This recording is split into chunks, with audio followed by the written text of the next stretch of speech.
எந்த நோட்ஸும் எடுக்க வேணாம். அடுத்த 1.5 hour வந்து ரொம்ப ரொம்ப இம்பார்ட்டன்ட். கெப்பாசிட்டருங்கிற காம்பனண்ட்டை பத்தி தான் இன்னையில இருந்து அடுத்த 4 கிளாஸுக்கு நாம படிக்க போறோம். கெப்பாசிட்டருங்கிற காம்பனண்ட்டை பத்தி படிச்சு ஏதாவது கத்துக்கலாம் அப்படின்னு பிளான் பண்ணி அந்த காம்பனண்ட்டை பர்ச்சேஸ் பண்ணி உள்ள டிராவல் பண்றப்ப சிக்கல் வருது. என்ன சிக்கல்னா பிரின்சிபிள் ஆஃப் கெப்பாசிட்டர் தெரியாம இதை படிக்க முடியல. சரி, பிரின்சிபிள்ஸ் ஆஃப் கெப்பாசிட்டர் படிக்கலாம்னு பிளான் பண்ணி அதுக்குள்ள போனா என்ன ஆகுது அப்படின்னா கெப்பாசிட்டருங்கிற காம்பனண்ட்ல ஐடியா இல்லாம படிக்க முடியல. அப்படின்னா நம்ம ஒரு மாதிரி நடுவுல மாட்டிக்கிட்டு இருக்கோம். கெப்பாசிட்டரை பத்தி படிக்கணும்னா அதோட பிரின்சிபிள் தெரியும். பிரின்சிபிள் பத்தி படிச்சு புரிஞ்சுக்கிறோம்னா காம்பனண்ட்ல ஐடியா இருக்கு. இந்த சிக்கல் எனக்கு மட்டும் இல்ல, எல்லா புக் ஆத்தர்ஸுக்கும்.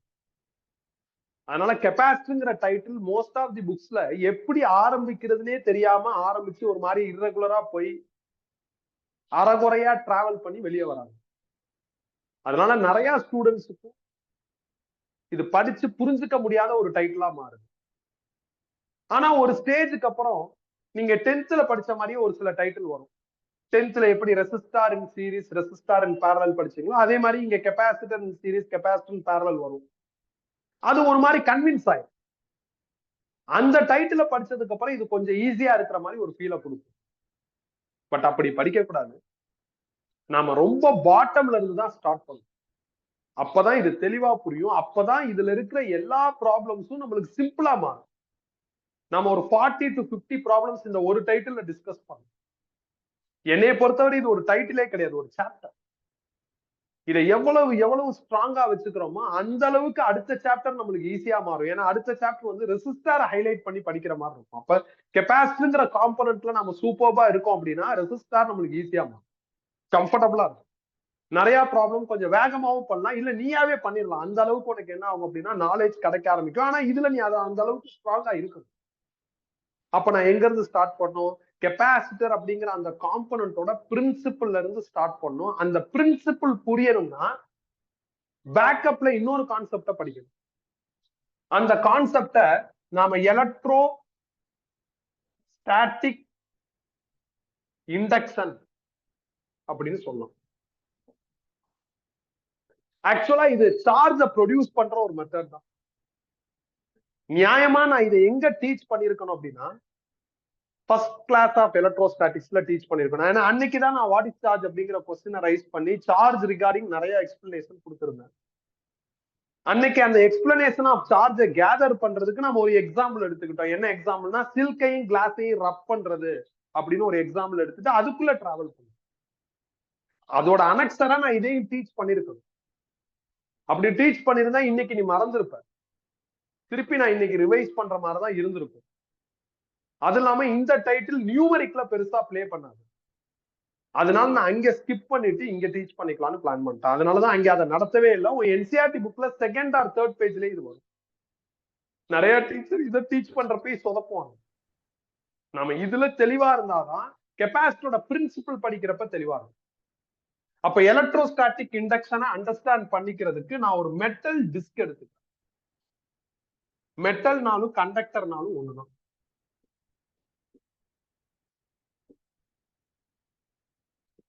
கண்டக்டருக்கும் இன்சுலேட்டருக்கும் என்ன டிஃபரன்ஸ்? சும்மா உங்களுக்கு தெரிஞ்சதை சொல்லுங்க. கண்டக்டருக்கும் இன்சுலேட்டருக்கும் என்ன? கண்டக்டர் எலக்ட்ரிசிட்டியை கண்டக்ட் பண்ணும், இன்சுலேட்டர் எலக்ட்ரிசிட்டியை பெர்மிட் பண்ணாது. இதுதான் difference between conductor and insulator. ரொம்ப பழைய, அதாவது 8th 7th 6th இதை பத்தி பேச ஆரம்பிச்சிருப்பேன், இல்ல படிச்சிருப்பேன், இல்ல யாராவது சொல்லியிருப்பாங்க. இப்ப நான் கொஸ்டினை கொஞ்சம் சேஞ்ச் பண்ணி கேட்கிறேன். What is conductor, what is இன்சுலேட்டர்னு கேட்டா அப்ப என்ன பதில் சொல்லுங்க? நீ இப்ப சொன்ன அதே பதில சொல்லக்கூடாது. சொல்லலாம், தப்பு கிடையாது. வாட் இஸ் கண்டக்டர்னு கேட்டா கண்டக்டர் வில் பர்மிட் எலக்ட்ரிசிட்டின்னு சொல்லலாம். அது ஒரு பிரைமரி ஆன்சரா நான் எடுத்துக்க மாட்டேன். அது செகண்டரி ஆன்சரா வச்சுக்கலாம். பிரைமரியா கண்டக்டர்னா இதான், இன்சுலேட்டர்னா இதான் அப்படின்னு தெளிவா நச்சுன்னு ஒரு பாயிண்ட் சொல்லணும். அப்ப என்ன பாயிண்ட்? சரி, நானே சொல்றேன். கண்டக்டரா இருந்தாலும் இன்சுலேட்டரா இருந்தாலும் அதெல்லாம் மெட்டீரியல்ஸ் தானே. எல்லா மெட்டீரியல்ஸும் எதுல டிசைன் ஆயிருக்கு? ஆட்டம்ஸ்னாலதான் டிசைன் ஆயிருக்கு. ஒரு ஆட்டமை டிரா பண்ணுவோம். எந்த ஆட்டமா இருந்தாலும் நியூக்ளியஸை நம்ம சென்டர்ல வரையணும். நான் ஒரு எக்ஸாம்பிளுக்கு இந்த நியூக்ளியஸ்ல ஒரு 3 புரோட்டான் இருக்கிற மாதிரி எடுத்துக்கேன். ஆட்டமோட ரூல் படி எத்தனை புரோட்டான் இருக்கோ அத்தனை எலக்ட்ரான் இருக்கும். அப்ப 3 புரோட்டான் இருந்தா எத்தனை எலக்ட்ரான்ஸ் இருக்கணும்? 3 எலக்ட்ரான்ஸ் இருக்கணும். அந்த எலக்ட்ரான்ஸ் எல்லாம் சர்க்குலர் ஆர்பிட்ல ரிவால்வ் ஆகும். எல்லா எலக்ட்ரான்ஸும் ஒரே ஆர்பிட்ல ரிவால்வ் ஆகாது. ஒரு எலக்ட்ரானும் வேற வேற ஆர்பிட்ல தான் ரிவால்வ் ஆகும். நான் நிறைய ஆர்பிட்ஸ் வரைகிறேன். ஒரு ஆர்பிட்ல எத்தனை எலக்ட்ரானை ஃபில் பண்ணணும்னு கவுண்ட் இருக்கு. அந்த கவுண்ட் படி ஃபில் பண்ணிட்டே வரான். அப்படி பார்த்தா ஃபர்ஸ்ட் ஆர்பிட்ல நான் 2 எலக்ட்ரான் ஃபில் பண்ணணும். செகண்ட் ஆர்பிட்ல நான் 8 வரையும் ஃபில் பண்ணலாம். ஆனா நம்மளுக்கு 3 புரோட்டான்ஸ் தான் இருக்கு. 3 புரோட்டான்ஸ் இருந்தா 3 எலக்ட்ரான்ஸ் தான் இருக்கும். அப்ப செகண்ட் ஆர்பிட்ல எனக்கு எத்தனை எலக்ட்ரான் வரும்னா 1 எலக்ட்ரான் தான் வரும். இந்த ஆட்டம்ல இந்த எலக்ட்ரான் தான் வேலன்ஸ் எலக்ட்ரான், இந்த ஆர்பிட் தான் வேலன்ஸ் ஆர்பிட். ஒரு ஆட்டம் அதோட வேலன்ஸ் எலக்ட்ரானை டொனேட் பண்றதுக்கு ரெடியா இருக்குன்னா then that material is conductor.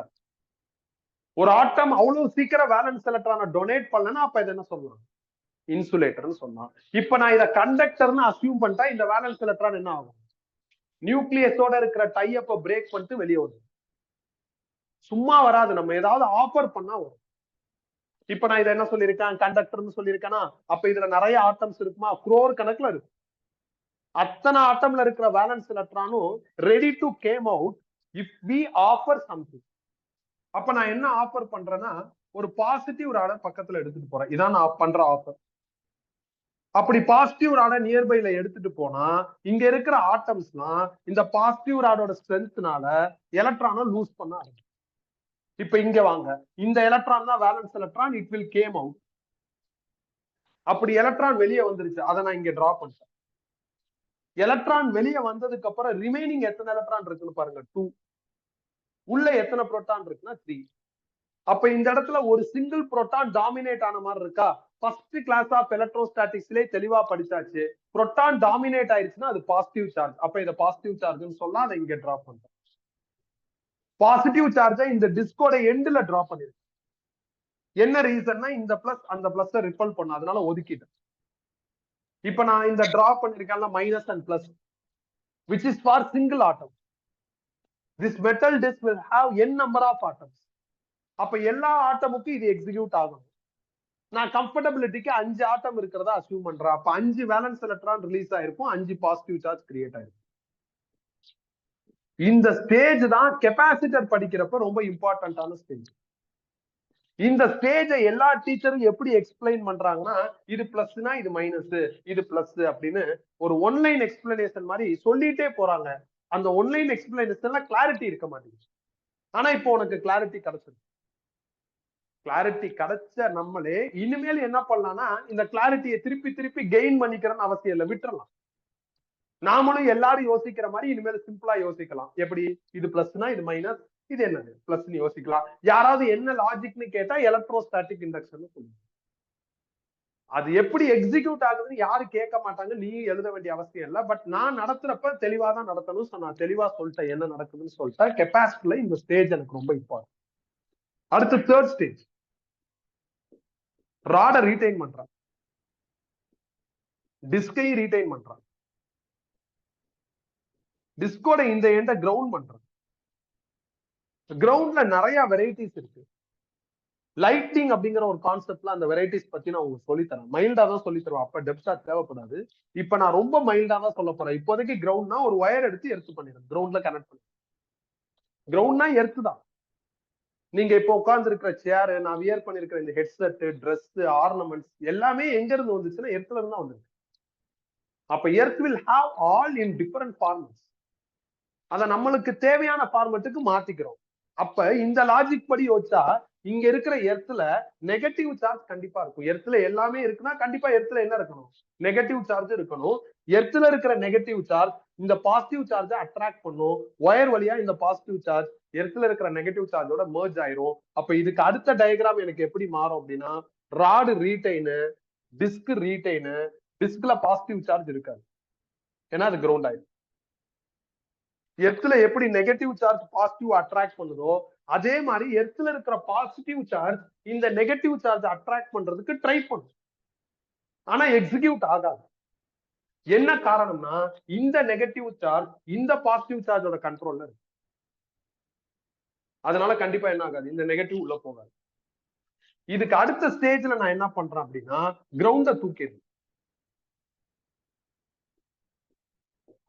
இதுக்கு அடுத்த ஸ்டேஜ்ல ராட தூக்கிடு.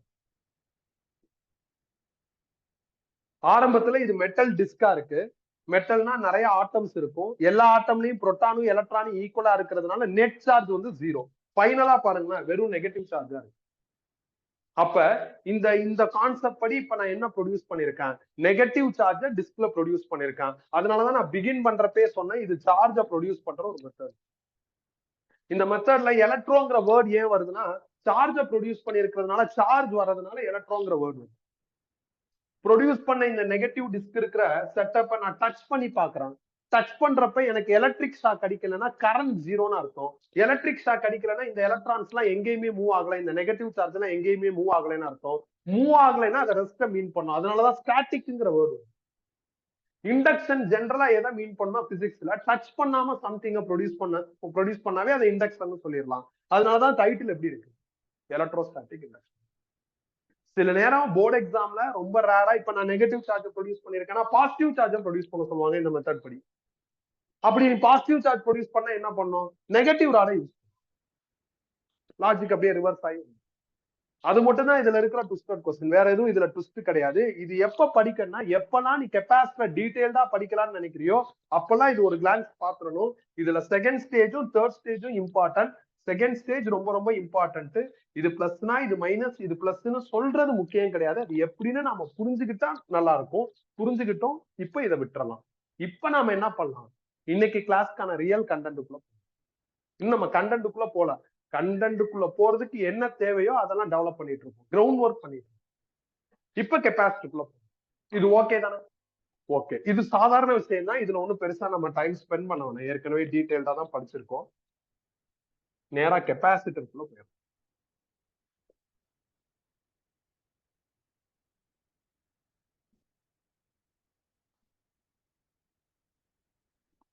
கெப்பாசிட்டர் ஆக்சுவலா இது ஒரு டிவைஸ் ஆர் காம்பனன்ட். இந்த காம்பனன்ட் என்ன பண்ணும் அப்படின்னா சார்ஜ ஸ்டோர் பண்ணும். அதனால இத சார்ஜ் ஸ்டோரேஜ் டிவைஸ் தான் சொல்லுவாங்க. எப்படி இது சார்ஜ ஸ்டோர் பண்ணுதுன்னு நாம கண்டுபிடிச்சிட்டோம்னா இன்னைக்கு கிளாஸ் சக்சஸ்ஃபுல்லா முடிச்சாச்சுன்னா. பட் அது ஒண்ணு ஈஸி கிடையாது. ஒரு லாங் டிராவல் எடுத்துக்கும், 1 மணி நேரத்துக்கு மேல ஆகும். நான் என்ன பண்றேன்னா காம்பனன்ட்டுக்குள்ள போயிட்டு எப்படி சார்ஜ் ஸ்டோர் பண்ணுதுன்னு கண்டுபிடிக்கலாம் அப்படின்னு பிளான் பண்றேன். ஆனா அந்த பிளான் எனக்கு சக்சஸ் ஆக மாட்டேங்குது. பிரின்சிபிள் படிச்சுட்டு உள்ள போனா ஓரளவுக்கு சக்சஸ் ஆகும். அதனால பிரின்சிபிள்ஸ் ஆஃப் கெப்பாசிட்டர்ங்கிற டைட்டில்ல இருந்து ஸ்டார்ட் பண்ணும். இந்த மாதிரி ஒரு டைட்டில் எந்த புக்லயும் இல்ல. ஹை லெவல் புக்குக்கு போகும். நீங்க ஹெச்சி வர்மா, எஸ்எல் அரோரா இந்த மாதிரி புக்ஸ் எல்லாம் குவாலிட்டியான புக்ஸ் நினைக்கிறீங்களா? இதெல்லாம் குவாலிட்டியான புக்ஸ் கிடையாது. இதோட இன்னும் குவாலிட்டியான புக்ஸ் இருக்கு. அதுக்குள்ள போனா கூட எல்லா புக்லயும் இது இருக்குன்னு சொல்ல முடியாது. ரொம்ப ரேரா சில புக்ல இருக்கு. மேனுபேக்சர் பண்றதுன்னு ஒரு லாஜிக் இருக்கு. அதுக்குள்ள போனா இதை பத்தி மைல்டா பேசியிருப்பாங்க. நான் அதெல்லாம் படிச்சு கலெக்ட் பண்ணி இதை ரெடி பண்ணிடுவேன். சோ இதை புரிஞ்சுக்கிறதுக்கு நான் 3 டயக்ராம் டிரா பண்ணுவேன். என்னோட ஃபர்ஸ்ட் டயக்ராம்ல நான் ஒரே ஒரு பிளேட் எடுத்துக்கிறேன். இந்த பிளேட்டை ஏன்னு நேம் பண்றேன். நிறைய பிளஸ் சார்ஜ் இந்த பிளேட்ல இன்க்ளூட் பண்றேன். எங்கேயோ இருக்கு இந்த பிளஸ் சார்ஜ். அங்கிருந்து கலெக்ட் பண்ணி நான் இந்த பிளேட்ல இன்ஜெக்ட் பண்றேன். இப்படி நிறைய சார்ஜ் நான் இன்ஜெக்ட் பண்றேன். அதனால எனக்கு V கிரேட்டரா இருக்கும். சார்ஜ் இஸ் மோர்னா வியும் மோர். வினா எலக்ட்ரிக் பொட்டன்சியல். எலக்ட்ரிக் பொட்டன்சியல்ங்கிற டேர்ம் ஆல்ரெடி நம்ம படிச்சோம். நாம என்னைக்கு எலக்ட்ரிக் பொட்டன்சியலை படிச்சோமோ அன்னைக்கு எலக்ட்ரிக் பொட்டன்சியலை டிஃபைன் பண்ணிருக்கோம். என்ன டெபினிஷன்? ஒரு சார்ஜ ஒரு இடத்துல இருந்து இன்னொரு இடத்துக்கு மூவ் பண்றதுக்கு நாம எவ்வளவு எனர்ஜி ஸ்பெண்ட் பண்றோமோ அதுக்கு பேர் தான் V. Work done to move unit positive charge from infinity to known point. அப்படிதான் எலக்ட்ரிக் பொட்டன்சியலை படிச்சிருக்கோம். அதை லோக்கலா மாறும். Work done னா எனர்ஜி.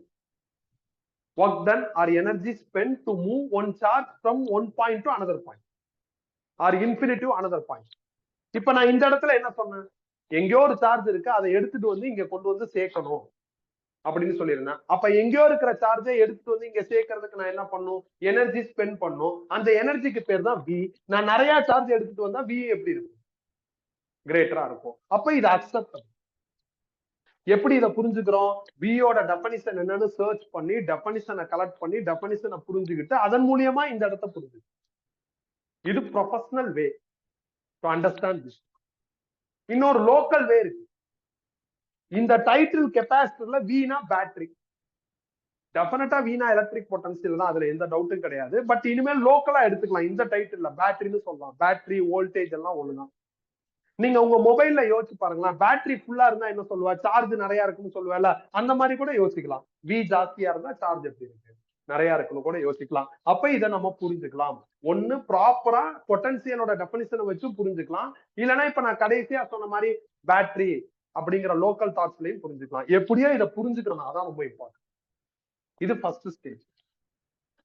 செகண்ட் ஸ்டேஜ்ல நான் என்ன பண்றேன்னா, ஏ பிளேட்டை ரீடைன் பண்றேன். பேரலா இன்னொரு பிளேட் எடுத்துட்டு வரேன், which is B. இப்பதான் படிச்சோம் எலக்ட்ரோஸ்டாட்டிக் இண்டக்ஷன். அந்த கான்செப்ட் படி இது பிளஸ்னா என்னப்பா ஆகும், இது மைனஸா மாறும். இன்னொரு எண்ட்ல என்ன வரும், பிளஸ் வரும். ஏ பிளேட்ல உள்ள பிளஸ் சார்ஜ், பி பிளேட்ல உள்ள மைனஸ் கம் பிளஸ் சார்ஜ், இது எல்லாத்தையும் கன்சாலிடேட் பண்ணா டோட்டலா ஒரு சார்ஜ் வரும்ல. அந்த டோட்டல் சார்ஜ் இந்த கேஸ்ல எப்படி இருக்குன்னா, இதை கம்பேர் பண்றப்ப ஸ்லைட்டா கம்மியா இருக்கு. சார்ஜ் ஜாஸ்தினா வி ஜாஸ்தி, அப்ப சார்ஜ் குறைஞ்சிருச்சுன்னா வியும் என்ன ஆயிடும், குறைஞ்சு. இப்ப நான் சொல்றேன்ல, இந்த கேஸோட இந்த கேஸ்ல சார்ஜ் கொஞ்சம் கம்மியா இருக்குன்ட்டு, அப்ப அதை எப்படி புரிஞ்சுக்கிறேன்? அதை புரிஞ்சுக்கிறதுக்கு நான் என்ன பண்றேன் அப்படின்னா, ஒரு சின்ன நம்பர் லாஜிக் இருக்கு. சில நேரங்கள்ல சில கான்செப்ட புரிஞ்சுக்கிறது பெஸ்ட் வே என்னன்னா நம்பர் லாஜிக். இந்த ஏ பிளேட்ல டோட்டலா 200 சார்ஜ் இருக்குன்னு அஸ்யூம் பண்ணிக்கிறேன், நானா தான் எடுத்துக்கிறேன். அப்ப அதே பிளேட்டை தான் இங்கேயும் வைக்கிறேன், அப்ப இங்கேயும் எவ்வளவு வரும், 200 தான். பி பிளேட்ல -50 இங்க ப்ரொடியூஸ் ஆயிருக்கு. இது -50னா இது எவ்வளவுப்பா வரணும், +50 வரணும். அதான லாஜிக். கொஞ்ச நேரத்துக்கு முன்னாடி ப்ரீவியஸ் டைட்டில் எலக்ட்ரோஸ்டாட்டிக் இண்டக்ஷன்ல 5 மைனஸ் சார்ஜ் போட்டா எத்தனை பிளஸ் சார்ஜ் போட்டோம், 5 பிளஸ் சார்ஜ் போட்டிருந்தோம். அப்படின்னா இது கரெக்ட். இப்ப டோட்டலா கன்சாலிடேட் பண்ணுங்க. 200 -50னா என்னது, 150யா? 150 + 50 என்ன வரணும், அகைன் 200 தானே வரணும். ஆனா நான் 200 போட போறது இல்ல, கொஞ்சம் கம்மியா போடுறோம், 198 போடுறோம். என்ன காரணம்? சிம்பிள் ரீசன், இந்த பிளஸ் அந்த பிளஸ் ரிப்பல் பண்ணாதான் காரணம். அப்ப இந்த பிளஸ் அந்த மைனஸ் மேல ஃபுல் இன்ட்ரெஸ்ட் காமிக்கும், எல்லாத்தையும் வாங்க பார்க்கும். ஆனா இந்த பிளஸ் அந்த பிளஸ் ரிப்பல் பண்றதுனால இந்த 50 அப்படியே கேப்சர் பண்ணாது, சம்திங் மிஸ் பண்ணிடும். அதனாலதான் இந்த கேஸ்ல ஸ்லைட்டா என்ன ஆகுது, சார்ஜ் குறையும்.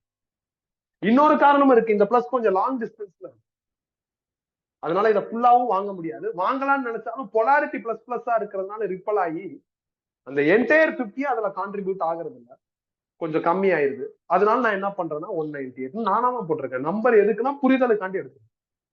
வாட் எவர் இட் இஸ், இதுல சார்ஜ் ஃபுல்லா இருக்கு, வி ஃபுல்லு, இதுல சார்ஜ் ஸ்லைட்டா குறைஞ்சிருக்கிறதுனால வி என்ன ஆகுது, ஸ்லைட்டா ரெடியூஸ் ஆகுது. தேர்ட் டயக்ராம்ல நான் என்ன பண்றேன்னா, இந்த பிளஸ் பிளேட்டா அப்படியே ரீடைன் பண்றேன். பேரலா ஒரு பிளேட் எடுத்துக்கிறேன் B.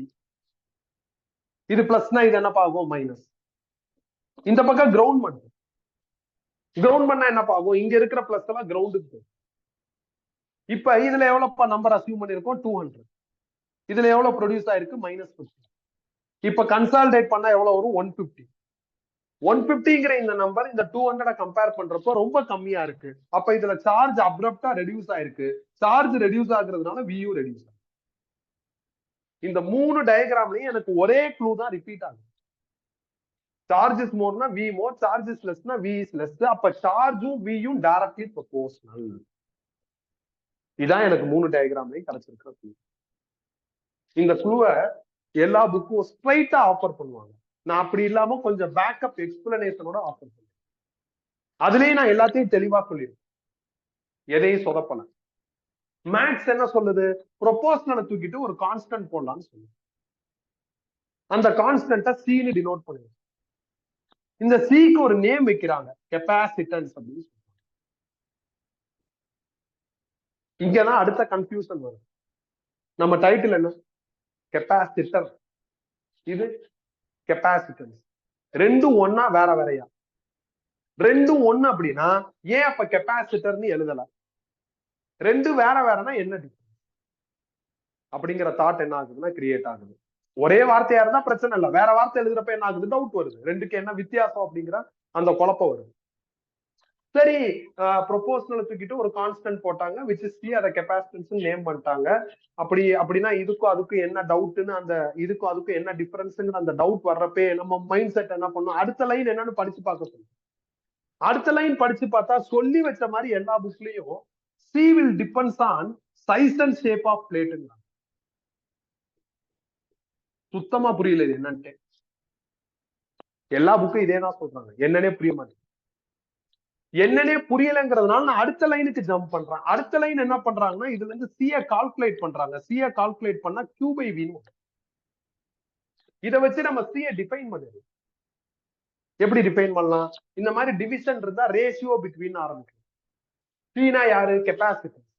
Capacitance is defined as ratio between charge to v னா எலக்ட்ரிக் பொட்டன்ஷியல். அப்ப சார்ஜ் டு எலக்ட்ரிக் பொட்டன்ஷியல்னு ஈஸியா சியை டிஃபைன் பண்ணுது.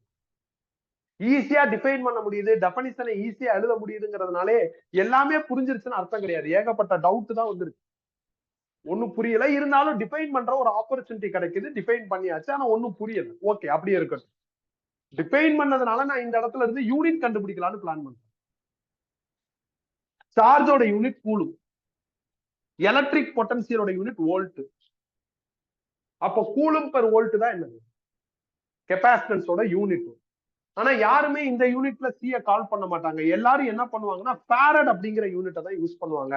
ஏன்னா மைக்கேல் ஃபாரடேங்கிற சயின்டிஸ்ட் தான் இந்த காம்பனண்ட்டை இன்வென்ட் பண்ணாரு, இந்த கான்செப்டை அவர் தான் எக்ஸ்பிளைன் பண்ணாரு.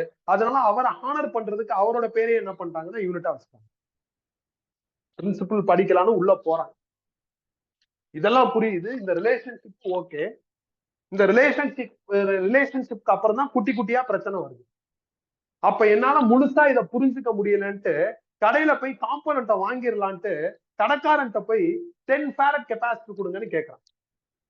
அவன் 10 ஃபாரட்லாம் கிடைக்காது, மைக்ரோல கிடைக்கும், அப்படி இல்லைன்னா நானோல கிடைக்கும், இல்லைன்னா பிக்கோல கிடைக்கும். இந்த ரேஞ்சில தான் வரும், இதுக்கு கீழெல்லாம் இதுக்கு மேலலாம் வராதுங்கிற 10 மில்லி இதெல்லாம் வராது. வந்தா மைக்ரோ டு நானோல தான் உங்களுக்கு கிடைக்கும், மைக்ரோ டு பிக்கோல தான் உங்களுக்கு கிடைக்கும், வேற நம்பர் எல்லாம் கிடைக்காது அப்படின்னு சொல்றாங்க. எனக்கு அகைன் இதை பார்த்த உடனே குழப்பம் வருது. ஒரு காம்பனண்டோட வேல்யூ 10 இருக்கிறதுல என்ன பிரச்சனை இருக்கு, இருக்காதுங்கிறாங்க. மைக்ரோ ஆர் நானோ ஆர் பிக்கோல தான் வரும் அப்படின்ட்டு அடுத்த கன்ஃபியூஷனையும் கிரியேட் பண்றாங்க. சரி, அதெல்லாம் அப்படியே இருக்கு, வேற ஏதாவது புக்ல கீ பாயிண்ட் கிடைக்குதா, இதுக்கெல்லாம் புக்ல எக்ஸ்பிளனேஷன் இல்ல, வேற ஏதாவது கீ பாயிண்ட் கிடைக்குதானா ஒரு பாயிண்ட் கிடைக்குது. என்ன பாயிண்ட்னா சிஐவியை ரிலேட் பண்றாங்க. சியுவி எப்படிப்பா இருக்கு, இன்வெர்ஸ்லி ப்ரொபோஷனலா இருக்கு. இன்வெர்ஸ்லி ப்ரொபோஷனல்னா பாருங்க, வி ஜாஸ்தியா இருக்கா,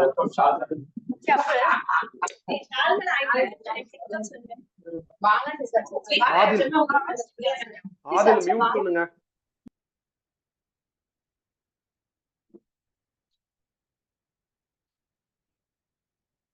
சியுவி இன்வெர்ஸ்லி ப்ரொபோஷனலா இருக்கு. இப்ப வி கிரேட்டரா இருந்தா சி என்னப்பா ஆகும், கம்மியா இருக்கும். ஏன்னா ரெண்டு இன்வெர்ஸ்லி ப்ரொபோஷனல் தானே. அப்ப வி கம்மியா இருந்தா என்ன ஆகும், சி ஜாஸ்தியா. வி ரொம்ப கம்மியா இருந்தா சி ரொம்ப ஜாஸ்தி. இந்த மாதிரி சில புக்ல இருக்கு.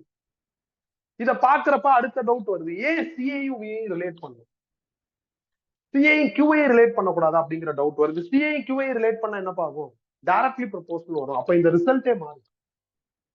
அப்ப இந்த டவுட்டோட கொஸ்டினை ரைஸ் பண்ற அந்த என்ன வருது, சிவி ரிலேட் பண்றீங்க, okay, why C and Q, சியும் கியூவையும் ஏன் ரிலேட் பண்ணக்கூடாது, why not C and Q அப்படின்னு ஒரு கொஸ்டின் வருது. இந்த கொஸ்டினுக்கு பதில் என்னன்னா ரிலேட் பண்ணக்கூடாது, இவ்வளவுதான் பதில், ஏன்னு சொல்லவே இல்லை. அப்ப ஏகப்பட்ட கன்ஃபியூஷன் என்ன ஆகுது வருது.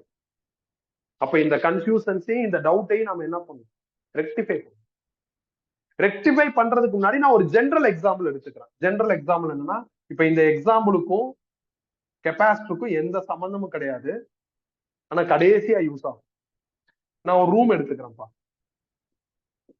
இந்த ரூமோட சைஸை வச்சு எத்தனை சேர் போடலாம்னு முடிவு பண்ணலாம், எத்தனை சேர் இருக்கோ அத்தனை பேர் உட்காரலாம்னு ஒரு முடிவு போடலாம். லாஜிக் கரெக்ட் தானே. இப்ப இந்த ரூம்ல 25 சேர்ஸ் போடலாம்.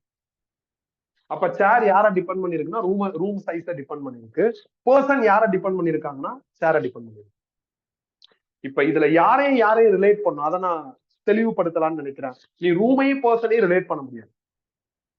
ரூமுக்கும் பர்சனுக்கும் ரிலேஷன்ஷிப் இருக்கிற மாதிரி தோணும், ஆனா டைரக்ட் ரிலேஷன்ஷிப் கிடையாது, நடுவுல சேர் பிளே பண்ணும். அப்ப யாரையும் ரிலேட் பண்ணலாம். நல்லா புரிஞ்சுக்கங்க, whether the relationship is directly ப்ரொபோசலா இல்ல இன்வெர்ஸ்லி ப்ரொபோசலாங்கிறது இஷ்யூ கிடையாது. யார் ஃபர்ஸ்ட், யார் செகண்ட், யார் தேர்டு, யார நம்பி இருக்காங்க, அதான் முக்கியம். சேர் யாரப்ப நம்பி இருக்கு? ரூமை நம்பி இருக்கு. பர்சன் யார நம்பி இருக்கா? சேர நம்பி. இப்ப இந்த ரூம்ல 25 சேர் தான் போட முடியும். நீங்க திடீர்னு 50 சேர் கொண்டு வந்தீங்கன்னா ரூம் பெருசாயிரும். அப்ப யார் ஃபர்ஸ்ட், யார் மெயின் ஃபேக்டரா இருக்காங்க? ரூம் தான் மெயின் ஃபேக்டர். ரூமை டிசைட் பண்ணதுக்கு அப்புறம் தான் நீ யாரை டிசைட் பண்ணுவோம்? சேரை டிசைட் பண்ணுவோம். சேரை டிசைட் பண்ணாதான் பர்சன் எத்தனை பேர் உட்கார முடியும்னு டிசைட் பண்ண முடியும். இதுதான் லாஜிக். நீ யோசிச்சு பார்த்தா பர்சனுக்கும் ரூமுக்கும் ரிலேஷன்ஷிப் இருக்கிற மாதிரி ஒரு ஃபீல் வரும். நம்ம அப்படி எடுக்க முடியாது. சேர் நடுவுல பிளே ஆகுது. இது நானா எடுத்துக்கிற எக்ஸாம்பிள் தான். யார் ஃபர்ஸ்ட், யார் செகண்ட், யார் தேர்டு அப்படிங்கிறத ஹைலைட் பண்றதுக்கு ஒரு எக்ஸாம்பிள் எடுத்திருக்கேன். இதுல சைஸுக்கு நேரா சி போடுறான், சேருக்கு நேரா வி போடுறான், பர்சனுக்கு நேரா கியூ போடுறான். விசிய டிபெண்ட் பண்ணிருக்கு, கியூ விய டிபெண்ட் பண்ணிருக்குன்னு இங்க எப்படி ஏரோ போட்டானா அதே மாதிரி போட்டிருக்கேன். இதுக்கும் சம்பந்தமே கிடையாது. நானா தான் இப்படி பண்ணிருக்கேன். ஏன் இப்படி பண்ணிருக்கேன், இதை எப்படி யூட்டிலைஸ் பண்ணலாங்கிறதெல்லாம் இன்னும் ஒரு சில டைட்டில் படிச்சுட்டு முடிவு பண்ணும். ஏகப்பட்ட டவுட் தான். இந்த இடம் வரையும் எந்த பிரச்சனையும் இல்லை. ப்ரொபோசல் தூக்கிட்டு சி போட்டப்ப கூட பிரச்சனை இல்லை. சிக்கு பேர் வச்சதுல இருந்து பிரச்சனை வருது. கரெக்ட் தானே? அதுக்கப்புறம் லைனா டவுட். டெஃபினிஷன் எழுதுறதெல்லாம் ஓகே தான். இப்ப நான் சொன்ன மாதிரி நீ எழுதலாம். Capacity depend ratio between charge to electric potential, அந்த மாதிரிலாம் எழுதிக்கலாம். மற்றதெல்லாமே எப்படி இருக்குன்னா டவுட்டா இருக்கு. சிஐவிஐ ரிலேட் பண்றாங்க, ஏன்னு கேட்டா பதிலும் சொல்ல மாட்டேங்கிறாங்க. சரி, எந்த பதிலும் கிடைக்கலங்கிறதுனால ஸ்டைல மாத்தலாம். பிரின்சிபிள் படிக்க வேணும். கடையில போய் காம்போனண்ட்டை வாங்கினா ஏதாவது ஐடியா கிடைக்கும். அதனால வாங்குறேன். நான் போய் கடைக்காரன்ட்ட கேட்கிறேன், 10 மைக்ரோ ஃபேரட் கெப்பாசிட்டர் கொடுங்கன்னு கேட்கிறான். அவன் ஒண்ணு எடுத்துட்டு வந்து கொடுக்குறான். லைட்டா மாத்தி 10 மைக்ரோ ஃபேரட் கெப்பாசிட்டன்ஸ் கொடுங்கன்னு கேட்கிறான். அப்பயும் அதே கொண்டு வந்துறான். அப்ப கெப்பாசிட்டர் கெப்பாசிட்டன்ஸ் என்ன வித்தியாசம் அப்படிங்கிறது கடைக்கார மூலியமா எனக்கு கிடைக்கல. இப்படி கேட்டாலும் அதே தான் தரான், அப்படி கேட்டாலும் அதே தான் தரான். அப்ப இது ரெண்டுக்கு என்ன டிஃபரன்ஸ் நம்ம இன்னும் கொஞ்சம் நோண்டி படிக்கணும். சிம்பிள் பா. கெப்பாசிட்டர்ங்கிறது காம்போனன்ட். அதுக்கு ஒரு வேல்யூ இருக்குல்ல, 10, 20. அந்த வேல்யூக்கான ஜெனரல் நேம் தான் என்னது? கெப்பாசிட்டன்ஸ். அப்ப நான் கடைக்காரன்ட்ட எப்படி கேட்கணும்? டெக்னிக்கலா கேட்கணும். 10 மைக்ரோ ஃபேரட் கெப்பாசிட்டன்ஸ் உள்ள கெப்பாசிட்டர் கொடுங்க அப்படின்னு கேட்கணும். இந்த டிஃபரன்ஸ நீ 10th ரெசிஸ்டன்ஸ்க்கே ஃபாலோ பண்ணிருந்திருக்கும். ரெசிஸ்டார்ங்கிறது காம்போனன்ட், அதோட வேல்யூ தான் என்னது? ரெசிஸ்டன்ஸ். 10th எந்த டீச்சர் சொல்றது இல்லை. நீ எழுதுறப்ப ரெசிஸ்டார் எழுதுறதா ரெசிஸ்டன்ஸ் எழுதுறதான்னு தெரியாம எழுதி வச்சிருக்க. இனிமேல் அந்த தப்ப பண்ணாது. அப்ப நான் கடைக்காரன்ட்ட போய் டெக்னிக்கலா கேட்கிறேன், 10 மைக்ரோ ஃபேரட் கெப்பாசிட்டன்ஸ் உள்ள கெப்பாசிட்டர் கொடுங்கன்ட்டு. அவனுக்கு டெக்னிக்கலா புரியாது, அவன் சேல்ஸ்மேன். கெப்பாசிட்டர் இல்ல மைக்ரோன்னு சொல்லிட்ட, ஃபேரட்னு சொல்லிட்டாவே அவன் என்ன பண்ணுவான்? அந்த காம்போனண்ட்டை தான் கொண்டு வந்து கொடுப்பான். அப்ப நான் கேட்கிறேன், நான் டெக்னிக்கலா தான் கேட்கிறேன். அவன் ஈஸியா புரிஞ்சுக்கிறான். புரிஞ்சுக்கிட்டு 10 மைக்ரோ ஃபேரட் கொண்டு வந்து என் கையில கொடுத்துட்டான். கொடுத்ததுக்கு அப்புறம் எனக்கு ஒரு டவுட் வருது, அது 10 மைக்ரோ ஃபேரட் நான் எப்படி நம்புறது? அப்ப அதே கடைக்காரன்ட்ட கூப்பிட்டு இது 10 மைக்ரோ ஃபேரட் நான் எப்படி நம்புறது அப்படின்ட்டு அடுத்த கொஸ்டினை ரைஸ் பண்றேன். அவன் சிம்பிளா ஒரு பதில் சொல்றான், பாரு மேல பிரிண்ட் ஆயிருக்கு. இப்ப எனக்கு அடுத்த டவுட் கடைக்காரன் மேல வருது. இந்த பிரிண்டிங் 20 இருந்து அவன் அழிச்சிட்டு 10ன்னு போட்டிருந்தான், எனக்கு எப்படி தெரியும்? கரெக்ட் தானே? அப்ப எனக்கு அகைன் காம்போனன்ட்டை பர்ச்சேஸ் பண்றப்பயும் டவுட் தான். அந்த டவுட் இன்னும் எக்ஸ்டெண்ட் ஆகி அல்டிமேட்டா இன்னொரு டவுட் வருது. இந்த 10 மைக்ரோ ஃபேரட் யார் உண்மையிலுமே பிரிண்ட் பண்ணிருப்பா? கடைக்காரனா மேனுபேக்சரரா? மேனுபேக்சரர் தான் பிரிண்ட் பண்ணிருப்பாரு. அப்ப மேனுபேக்சரர் 10 மைக்ரோ ஃபேரட்னு எப்படி கண்டுபிடிச்சாரு? அப்ப கண்டிப்பா அதுக்கு ஒரு ஃபார்முலா இருக்கும். அந்த ஃபார்முலாவை நாமளும் கண்டுபிடிச்சா உண்மையிலுமே அது 10 ஆனு நாமளே வெரிஃபை பண்ணி பார்க்கணும். ஒரு டிவி வாங்கிட்டப்பா, 30 இன்ச் டிவி.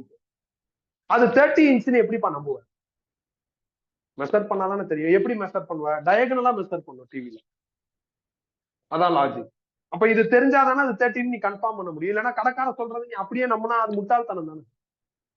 நம்ம வீட்லயே படிக்காத வயசானவங்க இருப்பாங்கல்ல, கொஞ்சம் ஏஜ், ஒரு 80+, 70+ ஏஜ்ல இருக்கிறவங்க எல்லாம் இந்த ஹோம் அப்ளையன்ஸ் விற்கிற கடைக்கு கூட்டு போயிருங்க. எது ஃப்ரிட்ஜ், எது வாஷிங் மிஷின் கேட்டு பாருங்க, சொல்ல தெரியாது. எல்லாம் ஒரே மாதிரி தான். அப்ப டிவைஸ் காம்போனன்ட் வந்துருச்சுன்னா அதுல ஏதாவது கொஞ்சமாவது ஐடியா இருக்கு. அதை எப்படி மேனுபேக்சர் பண்றாங்க? எப்படி அதோட வேல்யூ கண்டுபிடிக்கிறாங்க, அதுல என்ன டாக்டிக்ஸ் இருக்கு நம்ம தெரிஞ்சுக்கிட்டாதான் இந்த டவுட் எல்லாம் சார்ட் அவுட் ஆகும். இல்லைன்னா இந்த டவுட் எல்லாம் கடைசி வரை என்ன ஆகும், டவுட்டாவே இருக்கு. அப்ப நான் இப்ப என்னப்பா பண்ணும், மேனுபேக்சரர் எப்படி 10 மைக்ரோஃபாரட்னு கண்டுபிடிச்சாருன்னு நாம கண்டுபிடிக்கணும். அதுக்கு சரியான ஃபார்முலாவை டெரைவ் பண்ணும். அதுக்கு ஒரு டைட்டில் இருக்கும். 10 மைக்ரோஃபாரட்ங்கிறது யாரு, வேல்யூ தானே. அதனால வேல்யூவை நான் கெப்பாசிட்டன்ஸ் எழுதுறேன். கெப்பாசிட்டன்ஸ்ங்கிறது யாரோட வேல்யூ, கெப்பாசிட்டரோட வேல்யூ. அதனால கெப்பாசிட்டன்ஸ் ஆஃப் கெப்பாசிட்டர்னு டைட்டில் எழுது. கெப்பாசிட்டர்ங்கிறது ஒரு காம்பனன்ட், அதோட வேல்யூ தான் என்னது, கெப்பாசிட்டன்ஸ். இந்த வேல்யூவை கண்டுபிடிக்கிறதுக்கான ஃபார்முலாவை ரெடி பண்ண போறேன். இதான் டைட்டில். கெப்பாசிட்டர்னு கொஞ்சம் பிளாங்கா எழுதாம ஃப்ரண்ட்ல கொஞ்சம் எக்ஸ்ட்ரா வேர்ட்ஸ் சேர்த்து எழுதுறேன். என்ன வேர்ட்னா parallel plate கெப்பாசிட்டர். டிவின்னு சொல்லாம எல்இடி டிவி, எல்சிடி டிவின்னு முன்னாடி சேர்த்து சொல்றோம் அந்த மாதிரி. அப்படின்னா parallel plate கெப்பாசிட்டர்னா 2 பிளேட் எப்படி இருக்கணும், பேரலா இருக்கணும். இதுதான் parallel plate கெப்பாசிட்டர். கிரவுண்டோட இருக்கு பாத்தீங்களா, இதான் சூப்பர் கெப்பாசிட்டர். ஏன்னா இதுலதான் சி எப்படி இருக்கு, ஜாஸ்தியா இருக்கு அப்படின்னு ஆல்ரெடி நம்மளுக்கு தெரிஞ்சிருக்கு. இதை நான் இங்க வரையணும். வெர்டிகலாவும் வரையலாம், ஹரிசாண்டலாவும் வரையலாம். இது பிளஸ் பிளேட், இது மைனஸ் பிளேட். எஸ் சார், ரொம்ப நேரமா வெளியே தான் நின்றுட்டு இருக்கேன்.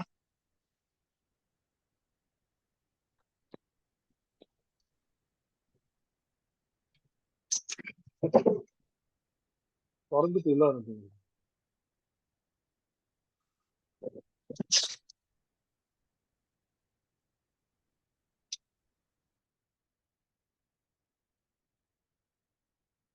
இன்னொரு பிளேட்டை கிரவுண்ட் பண்ணிட்டேன். 2 பிளேட்டுக்கு நடுவுல டிஃபால்ட்டா ஏரோ வேக்கமோ தான் இருக்கும். இந்த 2 பிளேட்டுக்கு அக்ராஸா உள்ள டிஸ்டன்ஸ் வந்து டி. ஓகே தானே.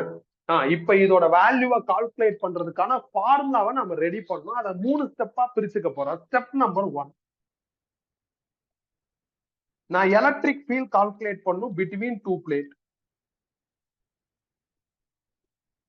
இதுக்கான ஃபார்முலா என்னன்னா சிக்மா பை எப்சிலான் நாட். இது எங்க இருக்கும் அப்படின்னா காஸ்லாவோட செகண்ட் அப்ளிகேஷன் முடிஞ்சதுக்கு அப்புறம் ஒரு ப்ராப்ளம் இருக்கும். ப்ராப்ளம் நம்பர் 22 நம்ம நோட்ஸ் படி காஸ்லாவோட அப்ளிகேஷன்ஸ்ல 22 அங்க போனீங்கன்னா இந்த ரிசல்ட் இருக்கும். இது ஆல்ரெடி நான் உங்களுக்கு டீச் பண்ணிட்டேன். அந்த ப்ராப்ளம் டீச் பண்றப்பே தெளிவா சொல்லிட்டேன். என்ன சொல்லியிருந்தேன், அந்த ப்ராப்ளம்ல வர ரிசல்ட் ரொம்ப ரொம்ப இம்பார்ட்டன்ட், ஞாபகம் வச்சுக்கோங்க. இந்த ரிசல்ட்டை வச்சுதான் அடுத்த டைட்டில் படிக்கணும்னு சொல்லியிருந்தேன். அதை தான் நான் இங்க எழுதியிருக்கேன். நியாயமா நான் என்ன பண்ணணும்னா இந்த இடத்துல இதை டெரைவ் பண்ணி காமிக்கணும். அப்ப சூப்பரா இருக்கும். நானும் அதை பண்ண போறது இல்லை. நீ போய் அந்த 22ல இருந்து கலெக்ட் பண்ணி இங்க எழுதி. ஏன் நான் பண்ண போறது இல்லைன்னா ஆல்ரெடி நம்மளுக்கு நிறைய கன்ஃபியூஷன்ஸ் இருக்கு. இப்ப என்ன ஆகும், இதை டெரைவ் பண்ணா இன்னும் கன்ஃபியூஸ் ஆகும். காஸ்லாவையும் உள்ள எடுத்துட்டு வர மாதிரி இருக்கும், ஒரு மாதிரி டிஸ்டர்ப் ஆயிடும். அதனால காஸ்லாவோட ப்ராப்ளம் நம்பர் 22 எடுத்து இன்னைக்கு மறந்துடாம பார்த்தா இது உனக்கு கிளியரா இருக்கும். இதுல சிக்மானா surface charge density, surface charge டென்சிட்டினா சார்ஜ் பை ஏரியா. இதுல இருந்து கியூ கண்டுபிடிச்சா சிக்மா இன்டு ஏன்னு வரும். இதுவும் அப்ளிகேஷன் 2ல இருக்கும். அப்ளிகேஷன் 2ல தான் இதை இன்ட்ரோ பண்ணிருப்போம், செக் பண்ணி பார்த்துப்போம். அப்ளிகேஷன் 2வையும் படிக்கணும் அண்ட் என்ன பண்ணணும், ப்ராப்ளம் நம்பர் 22வையும் பார்க்கணும். பார்த்தா இந்த கிளாரிட்டி கிடைக்கும். ஸோ ஸ்டெப் நம்பர் 1ல புதுசா எதுவும் இல்லை, பழசுதான். அடுத்து ஸ்டெப் நம்பர் 2, இந்த காஸ்லா அண்ட் இட்ஸ் அப்ளிகேஷன்ஸ் படிக்கிறதுக்கு முன்னாடியே ஒரு டைட்டில் படிச்சோம், எலக்ட்ரிக் பொட்டன்சியல்னு ஒரு டைட்டில். அந்த டைட்டில நம்ம டீல் பண்றப்போ ஒரு ஃபார்முலா டெவலப் பண்ணுவோம், dV is equal to minus E dx. இடிஎக்ஸ்னு போடலாம், இல்லைன்னா இடிஆர்னு போடலாம். என்னைக்கு இந்த ஃபார்முலாவை நம்ம டெவலப் பண்ணோமோ அன்னைக்கே என்ன பண்ணிருந்தோம் அப்படின்னா இதை பேஸ் பண்ணி டிஃபரன்சியேஷன் கம் இன்டகிரேஷன் ப்ராப்ளம் பார்த்துருந்தோம். இந்த ஃபார்முலா டிஸ்கஸ் பண்ணி இதுல ப்ராப்ளம்ஸ் எல்லாம் பார்த்து எல்லாம் முடிச்சுட்டு அந்த வீக்ல வந்த டெஸ்ட்ல நான் என்ன பண்ணிருந்தேன்னா இந்த ஃபார்முலாவை ஹைலைட் பண்ணியே நிறைய கொஸ்டின் கேட்டிருந்தேன். டெஸ்ட்டை கொஞ்சம் காம்ப்ளெக்ஸா உனக்கு செட் பண்ணி கொடுத்து. என்ன காரணம்னா அந்த கொஸ்டின் பேப்பர் அண்ட் சொல்யூஷன் ரொம்ப ரொம்ப இம்பார்ட்டன்ட். அதுவே ஒரு நோட்ஸா உனக்கு ஆக்ட் ஆகும். அந்த சொல்யூஷனே ஹேண்ட் ரிட்டனா ஒர்க் பண்ணி அனுப்பிச்சிருப்பேன், பார்க்க சொல்லியிருப்போம், பிரிண்ட் எடுத்து வைக்க சொல்லியிருப்பேன். இதெல்லாம் ஆல்ரெடி நான் சொன்னது. ஸோ அப்ப எனக்கு இந்த formula through this chapter important, அடுத்த சாப்டர்லயும் இம்பார்ட்டன்ட். இப்ப நான் இதை இன்டகிரேட் பண்ண போறேன். டிவியை இன்டகிரேட் பண்ணா வீணு வரும், மைனஸ் சியை வெளியே எடுத்துருக்கு. டிஆர்ங்கிறது டிஸ்டன்ஸை மீன் பண்ணுது, அதை இன்டகிரேட் பண்ணா ஆர் வரும். பிசிக்ஸ்ல இன்டகிரேட் பண்றதுன்னு டிசைட் பண்ணிட்டா லிமிட் போடணும். அப்ப எப்படி லிமிட் போடுறது, டிஆர்னா டிஸ்டன்ஸ் தானே மீன் பண்ணுது. அப்ப டிஸ்டன்ஸ் பிட்வீன் டூ பிளேட் எவ்வளவு இருக்குன்னா டி, மினிமம் டிஸ்டன்ஸ் 0. அப்ப டி டு 0ன்னு லிமிட் போடணும். இப்ப சால்வ் பண்ணுங்க. மைனஸ் இ ரீடைன், அப்பர் லிமிட் அப்ளை பண்ணுங்க, ஆருக்கு பதில் 0. மைனஸ் லோவர் லிமிட் அப்ளை பண்ணுங்க, ஆருக்கு பதில் டி. ஃபர்தரா இதை சால்வ் பண்ணா v இஸ் ஈக்குவல் டு இடின்னு ஒரு ரிசல்ட் வரும். எல்லா புக்லயும் இந்த ரிசல்ட் ஸ்ட்ரைட்டா இருக்கும். எந்த புக்கும் இன்டகிரேட் பண்ணி காமிச்சிருக்க மாட்டாங்க. உன்னால முடியும்னா இன்டகிரேட் பண்ணி வா, இல்ல எக்ஸாம்ல நீயும் இப்படி ஸ்ட்ரைட்டா எழுதிக்கலாம், தப்பு கிடையாது. இந்த டெரிவேஷன் என்சிஆர்டி எக்ஸாம்ல ஒரு 5 மார்க் கொஸ்டினா வந்துச்சுன்னா இந்த ரிசல்ட்டை ஸ்ட்ரைட்டா எழுதாத, டெரைவ் பண்ணிடு. அப்போ ப்ராப்ளம் நம்பர் 22 அப்படியே இங்க காப்பி பண்ணு. 3 மார்க் 2 மார்க்கா வந்துச்சுன்னா இதை ஸ்ட்ரைட்டா எழுது, எந்த பிரச்சனையும் இல்லை. இது வந்து உன்னோட சாய்ஸ் தான், நீ இன்டகிரேட்டும் பண்ணலாம் இல்ல ஸ்ட்ரைட்டாவும் எழுதலாம். கெப்பாசிட்டருங்கிற வேர்ட் வந்துருச்சுனாவே இந்த ஹிண்ட்டை நீ எப்ப வேணாலும் யூஸ் பண்ணலாம். தியரிலையும் யூஸ் பண்ணிக்கலாம், நியூமரிக்லையும் யூஸ் பண்ணிக்கலாம். கெப்பாசிட்டருங்கிற வேர்ட் வரலைன்னா நீ இந்த ஹிண்ட்டை யூஸ் பண்ண முடியாது. இந்த ஃபார்முலா வச்சு எய்தர் இன்டகிரேஷனோ டிஃபரன்சியேஷனோ அந்த கொஸ்டினுக்கு தகுந்த மாதிரி அப்ளை பண்ணி தான் ஃபைனல் ஆன்சர் இருக்கணும். அந்த கொஸ்டின்ல எல்லாமே இருக்கு, அடிஷனலா கெப்பாசிட்டிங்கிற வேர்ட் இருக்கு அப்படின்னா அப்ப நீ இவ்வளவு ரிஸ்க் எடுக்க வேண்டிய அவசியம் இல்லை, இப்படி சிம்பிளா எழுதிக்கலாம். ப்ராபபிளி இந்த ரிஸ்க்ல கூட உனக்கு ஒரு டவுட் வரும், ஏன் லிமிட் டி டு 0 டு டின்னு போடக்கூடாதா, மாத்தி போடக்கூடாதாங்கிற டவுட் வரும். அந்த டவுட்டுக்கான ஆன்சரும் இந்த டைட்டில் நீ ரெஃபர் பண்ணா கிடைக்கும். இந்த டைட்டில்ல ஒரு லிமிட் போட்டிருப்போம், அது எப்படின்னு வெரிஃபை பண்ணா கிடைக்கும். இந்த லெசன் ரொம்ப டேஞ்சரான லெசன், பாஸ்ட டச்லயே வச்சிருக்கோம். படிக்கலைன்னா மாட்டிக்கலாம், படிக்கலைன்னா நான் சொல்றதெல்லாம் புதுசா இருக்கிற மாதிரி இருக்கும்.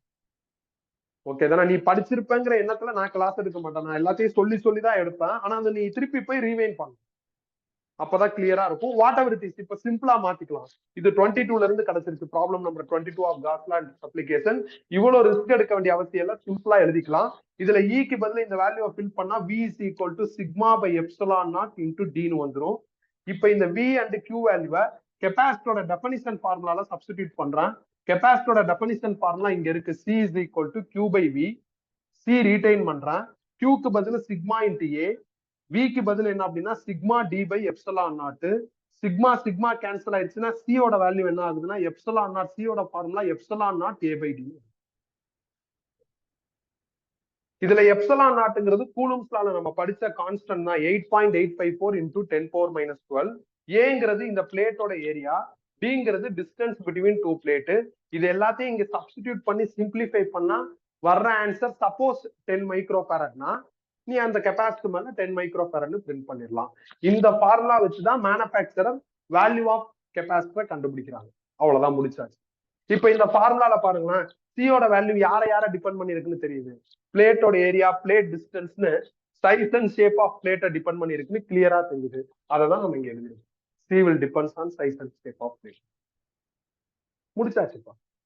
இப்ப இதான் டிசைன். டிசைனை தியரியா படிச்சாச்சு, டிசைன் எப்படி இருக்குன்னு வெர்ச்சுவலைஸ் பண்ணா நல்லா இருக்கும். நம்ம சிலபஸ்ல ஒன்லி கெப்பாசிட்டி மட்டும் இருக்குன்னா நான் உனக்கு கம்பெனி கூட்டு போயே காமிச்சிருவேன், கெப்பாசிட்டரை இப்படிதான்ப்பா மேனுஃபேக்சர் பண்றாங்க, இப்படிதான் டிசைன் பண்றாங்க. நம்மளுக்கு அப்படி இல்ல, ஹெவி சிலபஸா இருக்கு. அப்ப நம்ம கம்பெனிக்கு போய் பாக்குறதுக்கு டைம் இல்லை. அப்ப இது எப்படி இருக்குன்னு நம்மளா இமேஜின் பண்ணிடலாம். கெப்பாசிட்டில என்னப்பா இருக்கு, 2 பிளேட் பேரலா இருக்கா, நான் இந்த 2 பிளேட் எடுத்து பேரலா இருக்கு, இந்த பிளேட்டோட ஏரியா எவ்வளவுன்னு மெஷர் பண்றேன், அதை இங்க போட்டு 2 பிளேட்டுக்கு நடுவுல எவ்வளவு டிஸ்டன்ஸ் இருக்குன்னு மெஷர் பண்றேன், அதை இங்க போட்டு சிம்பிளிஃபை பண்றான். 10 மைக்ரோஃபாரட்னு வருது, அந்த 10 மைக்ரோஃபாரடை இங்க பிரிண்ட் பண்ணு. பிரிண்ட் பண்ணிட்டு இதை உன்கிட்ட கொடுக்கணும். நீ தான் என்கிட்ட கேட்கிற 10 மைக்ரோஃபாரட் வேணும், இதை நான் உன்கிட்ட கொடுக்கணும். நான் இதை கொடுத்தா நீ இதை வீட்டுல போய் உன் சர்க்கியூட்ல கனெக்ட் பண்ணணும்ல, கனெக்ட் பண்ணா உனக்கு டெர்மினல் வேணும். அதனால இந்த பிளேட்ல ஒரு அலுமினியம் கான்டாக்டும் இந்த பிளேட்ல ஒரு அலுமினியம் கான்டாக்டும் அட்டாச் பண்ணிட்டாங்க. இப்ப நான் இதை உன் கையில கொடுக்குறப்பே தெளிவா சொல்றேன், இந்த டிஸ்டன்ஸ் அப்படியே மெயின்டைன் பண்ண ஆட்டிடாத. ஆட்டினா என்ன ஆகும், டிஸ்டன்ஸ் மாறிடும். டிஸ்டன்ஸ் மாறினா வேல்யூ சேஞ்ச் ஆயிடும். அதனால ஆட்டாம எடுத்துட்டு போ அப்படின்னு சொல்லி கையில கொடுத்துட்டா. இப்படி சொல்லிட்டாவே என்னப்பா ஆகும், போற வழியில கண்டிப்பா ஆடிடும். இருந்தாலும் நீ அட்ஜஸ்ட் பண்ணி ஏதோ ஒரு வகையில ஆட்டாம எடுத்துட்டு போய் உன் சர்க்கியூட்ல கனெக்ட் பண்ணிட்டு இந்த 2 கை நான் புடிச்சிட்டு இருக்கேன்ல, அதை விட்டா என்னப்பா ஆகும், இப்படி விழுந்து. அப்படின்னா நான் கொடுக்குற ஸ்டைல் நல்லா இல்லை, கொடுக்குறப்ப இந்த டிஸ்டன்ஸ் நவரக்கூடாது, பிளேட்டை விட்டாலும் அதே இடத்துல நிக்கணும். அந்த மாதிரி நான் உனக்கு கொடுத்தா நல்லா இருக்கும். அப்ப நான் என்ன பண்றேன், மேல ஒரு கவர் போடுறேன். ஃப்ரண்ட்ல ஒரு கவர், இங்க உட்காரு, இந்த பிளேட் அப்படி இப்படி உட்காரு. மேல ஒரு கவர், ஃப்ரண்ட்ல ஒரு கவர், பேக்ல ஒரு கவர், கீழே ஒரு கவர், சைட்லயும் கவர் போட்டு ஒட்டிட்டேன். டெர்மினல்ஸ் இப்ப ரெடி பண்ணிட்டேன். இப்ப எப்படி பார்ப்போம், இந்த பிளேட் ஆடாது, கீழே விழுகாது. இந்த மாதிரி கவரிங் பண்றோம்ல, இந்த covering company to company vary ஆகும். இப்ப நான் சொல்ற கவரிங் படி யோசிச்சா பார்க்க கியூபாய்ட் மாதிரி இருக்கும். சில கம்பெனில கவரிங் சிலிண்டர் மாதிரி கூட பண்ணுவாங்க. கவரிங்க பார்த்து நீ முடிவு பண்ணக்கூடாது கெப்பாசிட்டரோட ஷேப் இப்படி இருக்குன்ட்டு. கெப்பாசிட்டரோட ஷேப் எப்படி இருந்தாலும் உடைச்சி பார்த்தா உள்ள 2 பிளேட் தான். will have some distance அப்படிங்கிற மாதிரி. நம்ம வீட்டுல இருக்கிற ஃபேனோட கப்பை தூக்கிட்டா ஒயிட் கலர்ல சிலிண்டரிக்கலா ஒரு ஸ்ட்ரக்சர் தெரியும், அது கெப்பாசிட்டி. அதோட ஷேப் சிலிண்டர் கிடையாது, கவரிங் தான் என்ன சிலிண்டர். இந்த பம்பிங் மோட்டார் இருக்குல்ல, அந்த மோட்டார் மலையில நினைஞ்சிடக்கூடாதுன்னு மேல ஒரு கவர் போட்டு வச்சிருப்பாங்க. நான் சின்ன வயசுல என்ன நினைச்சேன்னா அந்த கவர் தான் மோட்டார்னு நினைச்சேன். இந்த மாதிரி தப்பா நினைச்சிடக்கூடாது. ஓகேவா, உள்ள 2 பிளேட்டும் will have some distance இருக்கும், ஆடாம இருக்கிறதுக்கு கவரிங் பண்றாங்க. மவுல்டிங் கூட அந்த மவுல்டிங் ஒரு கம்பெனிக்கு வேரி ஆகும். இப்படிதான் ஃபர்ஸ்ட் மேனுஃபேக்சர் பண்றாங்க. முடிஞ்சிருச்சு. இப்படி மேனுஃபேக்சர் பண்ணி 10, 20, 30 என்ன நம்பர் வருதோ அதுல பிரிண்ட் பண்றாங்க. இப்ப நான் கடையில போய் டெக்னிக்கலா பேசுறேன், 10 மைக்ரோ ஃபேரட் கெப்பாசிட்டன்ஸ் கெப்பாசிட்டர் கொடுங்கன்னு சொல்றேன். அவங்களும் எடுத்து கொடுத்துட்டாங்க. எனக்கு அது 10 டவுட்டா இருக்கு. லைட்டா உடைச்சு பார்த்தா உள்ள 2 பிளேட் இருக்கும். பிளேட்டோட ஏரியா டிஸ்டன்ஸ் எல்லாத்தையும் நானா மெஷர் பண்ணி இதுல போட்டா எனக்கு 10 ஆன்சர் வருது. அப்ப மேனுஃபேக்சர் ஆஃபர் பண்ணது கரெக்ட்னு கன்ஃபார்ம் பண்ணிட்டு வேற ஒரு 10 பர்ச்சேஸ் பண்ணிக்கிறோம். புதுசா பர்ச்சேஸ் பண்ணிட்டு வந்துட்டேன். இது ஓரமா இருக்கட்டும். நல்லா யோசிச்சு என் கேள்விக்கு பதில் சொல்லுங்க.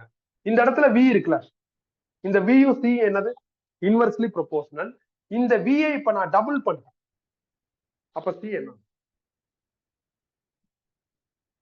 ஹாஃபா டிக்ரீஸ் ஆகும் அப்படின்னு நீங்க எல்லாரும் சொல்றீங்க. தப்பு. சி காம்பனன்ட், காம்பனன்ட்டோட வேல்யூலாம் அவ்வளவு சீக்கிரம் மாறாது. காம்பனன்ட்டோட வேல்யூ மாத்தணும் நீ டிசைன்ல தான் மாத்தணும். உனக்கு லோக்கலா சொல்றேன் எப்படின்னா, நீ 10 மைக்ரோ ஃபேரட் கெப்பாசிட்டர் வாங்கி இந்த கையில வச்சிருக்க.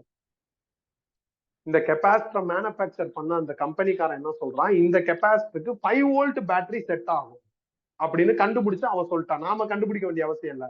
எந்த கம்பெனில வாங்குறோமோ அவனே சொல்லிடுவான். நான் 5 வோல்ட் பேட்டரியை வாங்கி கையில வச்சிருக்கேன், இல்ல நீ வாங்கி வச்சிருக்க. அன்பார்ச்சுனேட்டா ஒருத்தன் ஓடி வந்து இந்த பேட்டரியை தட்டி விட்டான். இந்த 5 வோல்ட் பேட்டரி கீழே விழுந்து உடஞ்சிருச்சு. உடஞ்சதுனால தட்டி விட்டவன்ட்ட நீ பயங்கரமா சண்டை போடுறேன்னு வச்சுக்கோ. நீ போடுற சண்டையை பார்த்து பயந்து அவனுக்கு ஒரு புது பேட்டரி வாங்கி கொடுக்குறான். அவன் விவரம் பார்த்தாம 10 வோல்ட் வாங்கி கொடுத்துட்டான். இப்ப 5 வோல்ட் பேட்டரி என்ன ஆயிடுச்சு, 10 வோல்ட்டா மாறிடுச்சா? சி என்ன ஆகும்? அதே 10 மைக்ரோ ஃபேரட் தானே இருக்கும். நீ பேட்டரியை மாத்தினதுனால எப்படி சி மாறும்? சி யாரு? காம்பனன்ட். காம்பனன்ட்டோட வேல்யூவை மாத்தனா எங்க மாத்தணும்? டிசைன்ல மாத்தணும்.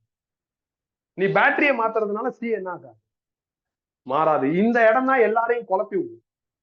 இந்த இடத்துலதான் நிறைய பேர் கன்ஃபியூஸ் ஆயிடும். இன்னைக்கு நான் சொல்ல சொல்ல ஈஸியா மாறிடும். 2 மாசம் கழிச்சு இதே கேள்வியை கேட்கிறப்ப திருப்பி தப்பான பதில் தான் சொல்லுவேன். சி காம்பனன்ட், காம்பனன்ட்டோட வேல்யூவை மாத்தனா டிசைன்ல மாத்தணும். 30 இன்ச் எல்இடி டிவி வாங்கிட்டேன், 40 இன்ச்சா மாத்தணும். எப்படி மாத்துவ? மாத்த முடியாது. 30 கொடுத்துட்டு 40 தான் வாங்கி ஆகும். நீ 10 மைக்ரோ ஃபேரட் வாங்கிட்ட, 20 வேணும்னு கேட்கிற, 10 ரிட்டர்ன் பண்ணிட்டு 20 புதுசா தான் வாங்கணும். இல்லைன்னா நீ உடைச்சு நீ டிசைனை மாத்தணும். உடைச்சு டிசைனை மாத்தினா திருப்பி கவரிங் பண்றது கஷ்டம். சில விஷயங்கள்லாம் மேனுஃபேக்சரர் மிஷின் வச்சு தான் பண்ணுவாங்க, அப்பதான் நல்லா இருக்கும். அப்ப நான் மேனுஃபேக்சரை தான் அப்ரோச் பண்ணுவேன். திடீர்னு ஒரு நாள் போன் போட்டு நான் ஒரு 10,000 10 மைக்ரோ ஃபேரட் வேணும்னு ஆர்டர் பண்ணிட்டேன். ஒரு வாரம் கழிச்சு அதே மேனுஃபேக்சர்ட்ட நான் 10 வேணா 20 கொடுங்கன்னு கேட்டா திட்ட ஆரம்பிச்சு. ஏன்னா அவங்க ஆல்ரெடி 10க்கு என்ன பண்ணிருப்பாங்க, எல்லாத்தையும் செட் பண்ணிருப்பாங்க. இப்ப நீ மேனுஃபேக்சரட்டே 20ன்னு மாத்தினா அவங்களுக்கு அது கஷ்டம் தான். அப்போ முதல்ல ஃபைனலைஸ் பண்ணும், என்ன வேல்யூ வேணும், 10ஆ 20ஆ 15ஆ 30ஆ. அதுக்கு தகுந்த மாதிரி ஏரியா அண்ட் டிஸ்டன்ஸ் செட் பண்ணி சி வேல்யூ முடிவு பண்ணி கவரிங் பண்ணியாச்சுன்னா அதுக்கப்புறம் என்ன பண்ண முடியும்? மாத்த முடியாது. நீ வாங்கினதுக்கு அப்புறம் அதோட வேல்யூ எப்படி சேஞ்ச் ஆகும்? நீ பேட்டரி என்ன வேணாலும் பண்ணு, 5 பண்ணு, 10 பண்ணு, 20 பண்ணு, இது எப்படி மாறும்? இது மாறாது. சோ இதுல கவனமா இருக்கும். இது ஒரு எக்ஸ்பிளனேஷன். ரெண்டாவது எக்ஸ்பிளனேஷன் எடுத்துக்கலாம். இந்த சி மாறாதுங்கிறதுக்கு ரெண்டாவது எக்ஸ்பிளனேஷன் எடுத்துக்கலாம். இந்த ஃபார்முலா படி ப்ரொபோஷனலை தூக்கிட்டு தானே சி போடுறோம். ப்ரொபோஷனலை தூக்கிட்டு ஒரு டேர்ம் போட்டா அது யாருப்பா? கான்ஸ்டன்ட். அப்ப இந்த ஃபார்முலா இந்த ரிலேஷன்ஷிப்ல சி யாரு கான்ஸ்டன்ட். நீ இதுல என்ன மாற்றம் பண்ணாலும் சி என்ன ஆகாது, மாறாது. இதுதான் மேக்ஸ் ரூல். அப்ப ரெண்டாவது எக்ஸ்பிளனேஷன் கிடைச்சிருக்கு. இன்னொரு எக்ஸ்பிளனேஷன் இதை வச்சு தரான், லோக்கல் எக்ஸ்பிளனேஷன். இந்த ரூம்ல 25 சேர் தான் போட முடியும். நீ 50 சேரை வாங்கிட்டு வந்துட்ட, ரூம் எப்படி பெருசாகும்? ஆகாதுல்ல. அப்ப யார் ஃபர்ஸ்ட் சிய வாங்கணும்? ரூம் தான் ஃபர்ஸ்ட். சிய வாங்கினதுக்கு அப்புறம் நீ யோசிக்கணும் எவ்வளவு பேட்டரின்ட்டு. ரிஸ்க் இல்ல, கம்பெனிக்காரனே சொல்லிடுவான் எவ்வளவு பேட்டரின்ட்டு. அந்த பேட்டரியை அடுத்து வாங்கணும். அப்ப ரூமை பார்த்ததுக்கு அப்புறம் ஷேர் எவ்வளவுன்னு பர்ச்சேஸ். சியையும் பேட்டரியும் வாங்கி கனெக்ட் பண்ணா அதுல சார்ஜ் ஸ்டோர் ஆகும். அதை தான் நான் டைட்டில் எழுதியிருக்கேன். அது எப்படி இனிமேல் தான் கண்டுபிடிப்போம், அடுத்து கண்டுபிடிப்போம். பட் ரூமும் சேரும் டிசைட் ஆயிடுச்சுன்னா எவ்வளவு பர்சன்ட்ஸ்னு போய் உட்காந்து. அப்ப எங்கேயாவது ஏதாவது ஒரு இடத்துல சிக்கல் வந்துச்சுன்னா இதை வச்சு மேனேஜ் பண்றதுக்கு பாரு. சிக்கல் வராது, நான் தெளிவா சொல்லிட்டேன். சி காம்பனன்ட் டிசைன் பண்றப்பே அதோட வேல்யூ டிசைட் ஆயிரும். அதுக்கப்புறம் நீ மாத்தணும்னு ஆசைப்பட்டா டிசைன்ல தான் போய் மாத்த. 30 இன்ச்சுக்கு ஒரு எல்இடி வாங்கி 40 மாத்தணும், இழுத்து மாத்த முடியாது. நீ மேனுபேக்சர்ட்டே சொல்லி எனக்கு 30 வேணா 40 கொடுங்கன்னு சொன்னா 30 கொண்டு போய் மாடிஃபை பண்ணி 40 அவங்களால எடுத்துட்டே வர முடியாது. அவங்க புதுசா தான் 40 ரெடி பண்ணும். அததான் நான் திருப்பி திருப்பி சொல்றேன். 10 மைக்ரோஃபாரட் கெப்பாசிட்டர் டிசைன் ஆயிருச்சுன்னா after that you can't save. அதுக்கு எவ்வளவு பேட்டரி போடணும் நம்ம ரிஸ்க் இல்ல. அதுவும் அந்த சேல்ஸ் பண்றவங்க இல்ல மேனுபேக்சர் பண்றவங்களே சொல்லிடுவாங்க, for this capacitor this battery is enough. அந்த பேட்டரி போட்டா அதுல என்ன ஆகும், சார்ஜ் ஸ்டோர் ஆகும். எப்படி, அதை இனிமேல் தான். இப்ப பாருங்களேன், ஆல்மோஸ்ட் எல்லா டவுட்டும் கிளியர் ஆயிடுச்சு. C will depends on size and shape of plateங்கிறது கன்ஃபார்ம் ஆயிடுச்சு. இந்த ஃபார்முலா படி C கான்ஸ்டன்ட். கெபாசிட்டன்ஸ்னா கெபாசிட்டிங்கிற காம்பனன்ட்டோட வேல்யூன்னு தெரிஞ்சிருச்சு. கெபாசிட்டோட டெஃபினிஷன் ஓகே ஆயிடுச்சு. எதெல்லாம் டவுட்னு சொன்னோமோ அதெல்லாம் கிளியர் ஆயிடுச்சு. இந்த ஜெனரல் எக்ஸாம்பிள் என்ன ஆகுது, ஒரு வகையில ஏதாவது யாருக்காவது குழப்பம் வந்துச்சுன்னா ஜெனரல் எக்ஸாம்பிள் மூலியமா அது கிளியர் ஆயிரும்னு ஒரு நம்பிக்கை. அதனால அதையும் சேர்த்து சொல்லியிருக்கேன். சோ எல்லா டவுட்டும் கிளியர் ஆயிடுச்சு. ஒன்னே ஒண்ணுதான் இன்னும் கிளியர் ஆகல. என்ன டவுட்பா? மைக்ரோ பிக்கோ நேனோல தான் கிடைக்குங்கிறாங்க. அது ஏன்னு தெரியல. அதையும் கண்டுபிடிச்சா இன்னும் சூப்பரா இருக்கும். அது செம சிம்பிள்பா. எப்சிலான் நாட்டோட வேல்யூ என்ன? 8.854 into 10⁻⁻12. இந்த 8.854 விட்டுரு. அப்ப இங்க 10⁻⁻12 வருமா? 10⁻⁻12 கேன்சல் ஆகணும்னா ஏரியா எதுலப்பா வரணும்? 10⁻+12 வரணும். 10⁻+12 எவ்வளவு பெரிய ஏரியா? அவ்வளவு ஏரியாக்கு எப்படி காம்பனன்ட் டிசைன் பண்ணுவோம்? பண்ண முடியாது. அதனால 10⁻⁻12 அவ்வளவு சீக்கிரம் கேன்சல் ஆகாது. அதனாலதான் இந்த ரேஞ்ச்ல கிடைக்கும். இதுக்கும் ஆன்சர் கிடைச்சிருச்சு. இப்ப நான் இது எத்தனை கொஸ்டின் கேட்டு எல்லா கொஸ்டினுக்கு ஆன்சர் பண்ணிருக்கேன்ல, இது எதுவும் புக்ல இருக்காது. நாம தான் உணர்ந்து கரெக்டா படிச்சு சரியா புரிஞ்சுக்கிட்டு டிராவல் பண்ணும். அப்படிதான் இப்ப நான் நடத்திட்டு இருக்கேன். கெப்பாசிட்டி எப்படி இருக்குன்னு கூட நிறைய பேருக்கு தெரியாது, அவுட்டர் தான் தெரியும். இப்ப நான் இந்த பேன்ல கெப்பாசிட்டி இருக்குன்னு சொன்னேன் அப்படின்னா அந்த கெப்பாசிட்டியோட அவுட்டர் லுக் தான் தெரியும். இன்னர் லுக்கை யாரும் யோசிக்கிறது? நான் இன்னர் லுக்கை பத்தி பேசி கவரிங்ல தான் அவுட்டர் லுக் வருங்கிறதே சொல்லிட்டு. சோ நல்ல கிளாரிட்டி கிடைச்சது. ஒரு ஸ்டெப் ஹெட்டா போகும். இன்னொரு சின்ன டெரிவேஷன் அடிஷனலா சேர்த்துப்போம். ஒன்னு டெரைவ் பண்ணியாச்சா இதே மாதிரி இன்னொன்று டெரைவ் பண்ணுவோம். என்னன்னா இப்ப நடுவுல என்னப்பா ஃபுல்லா இருக்கு? ஏர் ஆர் வேக்கம். சப்போஸ் ஏர் வேக்கம் இல்லாம வேற ஏதாவது மீடியம் ஃபுல்லா இருந்தா அப்ப எப்படி வேல்யூ கண்டுபிடிக்கும்?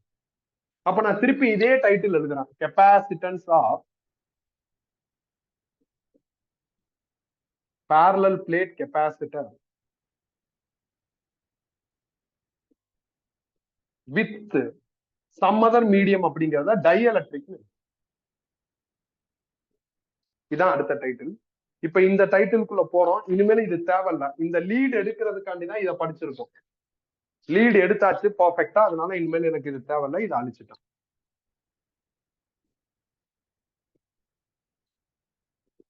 இப்ப அந்த டைட்டிலுக்கு டயக்ராம் போடும். அப்ப அகைன் 2 பிளேட் எடுக்கும். 2 பிளேட் ஈவனா இருக்கணும், பேரலா மெயின்டைன் பண்ணணும். ஒரு பிளேட் பிளஸ் பிளேட், ஒரு பிளேட் மைனஸ் பிளேட். இந்த சைடு நான் கிரவுண்ட் பண்ணிருக்கேன். 2 பிளேட்டுக்கு அக்ராஸா உள்ள டிஸ்டன்ஸ் டி.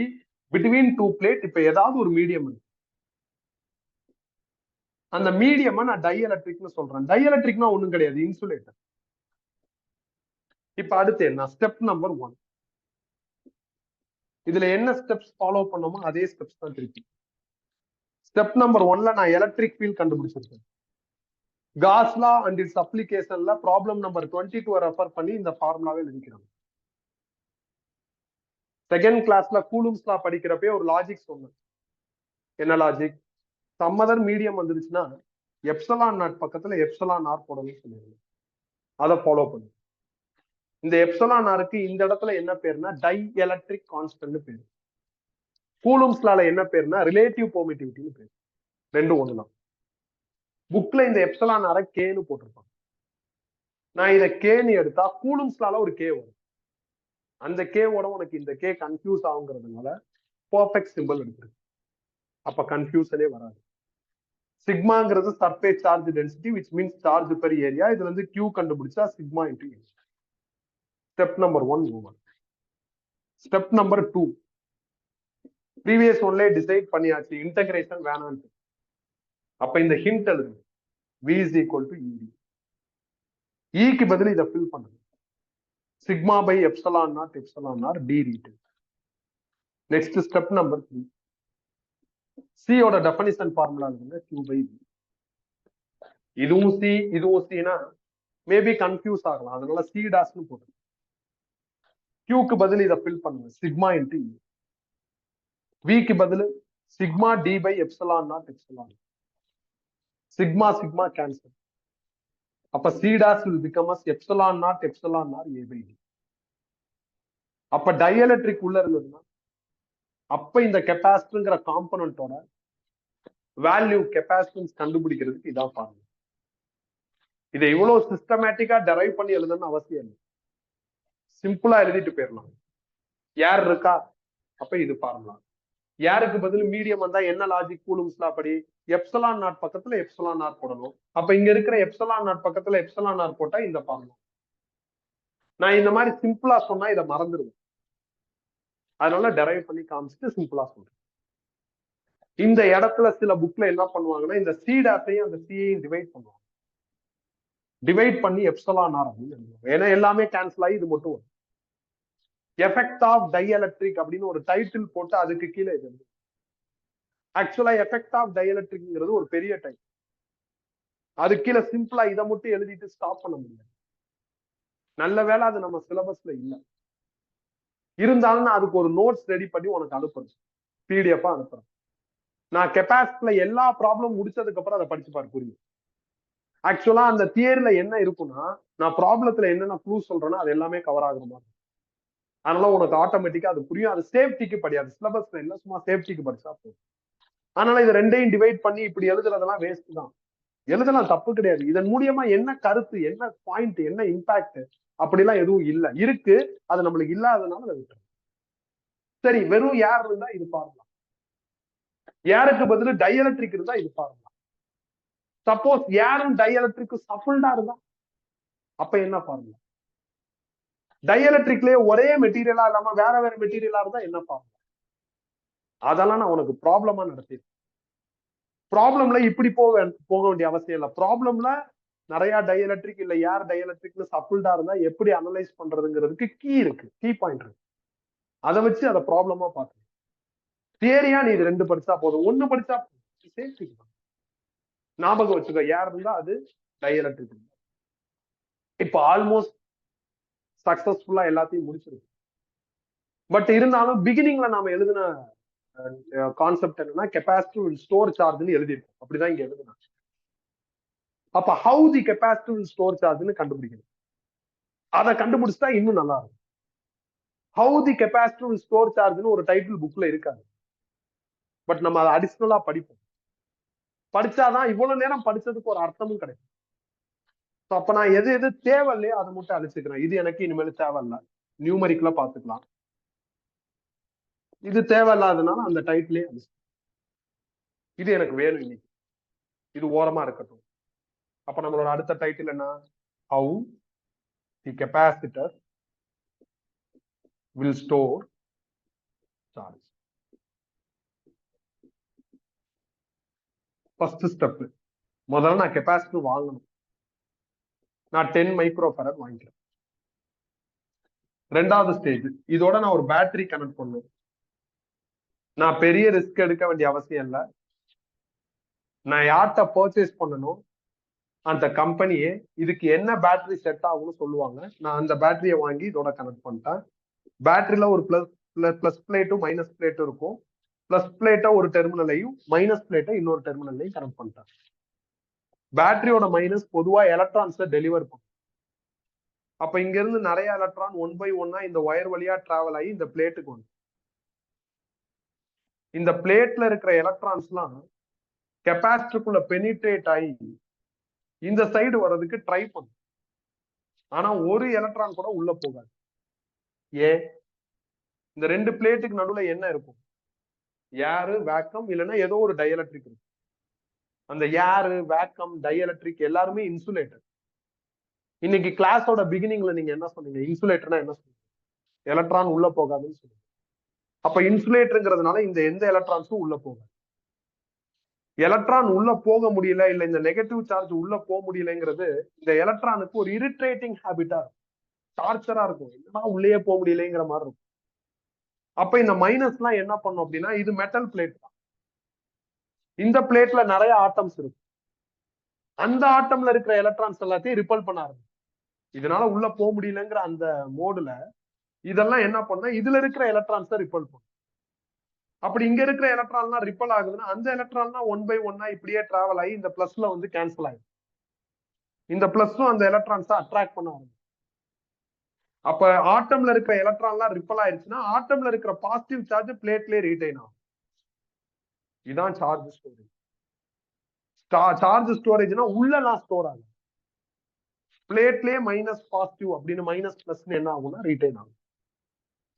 இந்த எலக்ட்ரான் உள்ள போகாததுனால நீங்க ஒரு பேட்டரியை கெப்பாசிட்டரோட கனெக்ட் பண்ணிட்டு கெப்பாசிட்டர் மேல டச் பண்ணீங்கன்னா உங்களுக்கு எலக்ட்ரிக் ஷாக் அடிக்காது. ப்ராபப்ளி இங்க தொட்டா கூட ஏதாவது கொஞ்சம் கொஞ்சம் ஆகலாம், இது மேல தொட்டா ஆகாது. ஏன்னா எலக்ட்ரான் ஃப்ளோ இல்ல.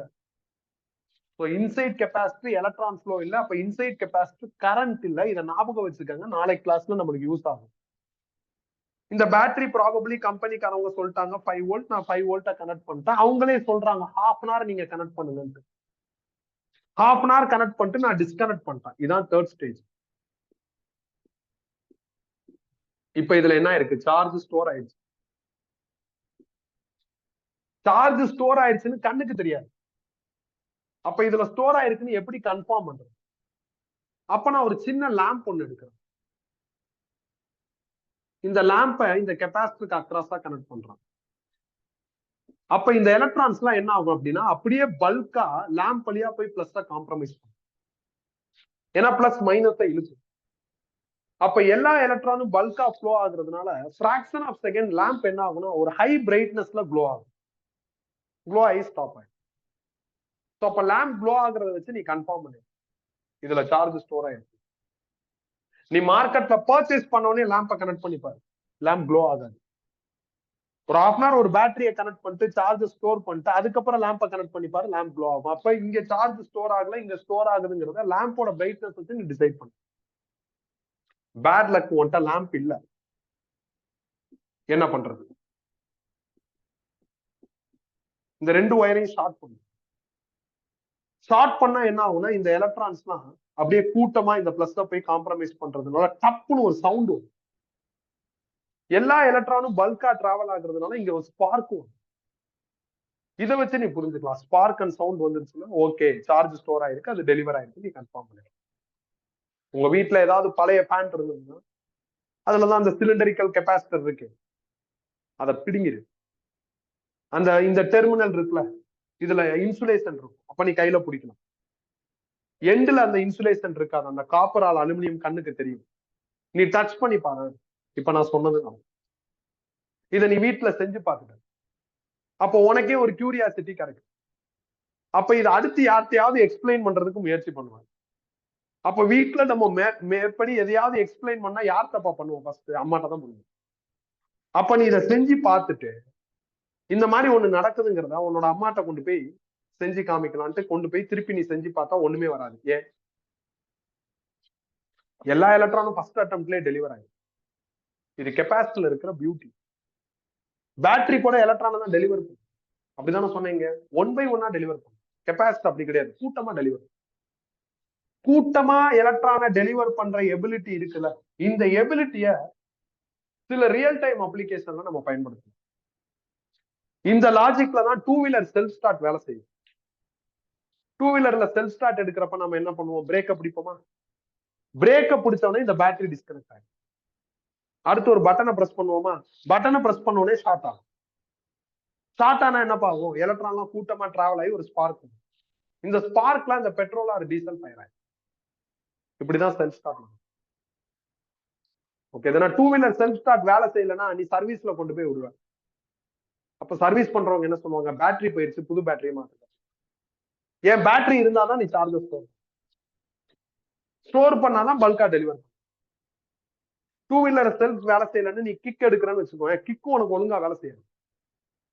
டூ வீலர்ல செல்ஃப் ஒழுங்கா வேலை செய்யறப்ப கிக் பண்ணி பாரு, கிக் கரெக்டா இருக்கும்.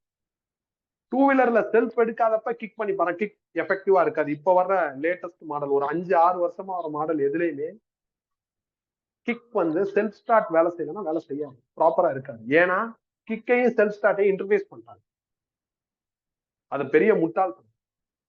ஏன் அப்படி பண்றாங்கன்னா, அப்படி பண்ணாதான் பேட்டரி போயிருச்சுன்னா நீ மாத்துறதுக்கு சர்வீஸ்க்கு வருவ. அப்படி பண்ணலைன்னா பேட்டரி போனாலும் பரவாயில்லன்னு நீ கிக் எடுத்து வண்டியை ஓட்டிட்டு. ஓகே, அதனால இப்ப எல்லாம் அப்படி பண்றாங்க. ஒரு டூ வீலர் ஒரு 1 லேக்கு வாங்குறோம்னு வச்சுக்கோங்க, அதோட ஒர்த் ஆல்மோஸ்ட் 1 லேக் வந்துடும். ஏன்னா அதுல இருக்கிற ஸ்பேர்ஸ், இன்ஜின், வாரண்டி, கேரண்டி இதெல்லாம் போட்டா அவனுக்கு பெருசா அதுல ப்ராஃபிட் இருக்காது. அப்ப சேல்ஸ்ல மட்டும் ப்ராஃபிட் வராது. சர்வீஸ் ஃப்ரீக்வெண்டா அவனுக்கு நடந்துகிட்டே இருக்கணும், அப்பதான் ப்ராஃபிட். கம்பெனிக்கு வரணும் அந்த சர்வீஸ். அதனால டிசைன்ல காம்ப்ளெக்ஸ் சிஸ்டம் எல்லாம் கிரியேட் பண்ணி தான் வைப்பாங்க. அப்ப லோக்கலா நீ சர்வீஸ் கொடுத்தா என்ன ஆயிரும், வண்டி போயிடும். கம்பெனிக்கு போனாதான் அந்த சர்வீஸ் என்ன பண்ண முடியும், பர்ஃபெக்டா பார்க்க முடியும். அவன்கிட்ட தான் அந்த சாஃப்ட்வேர் டூல்ஸ் எல்லாம் கரெக்டா இருக்கும்.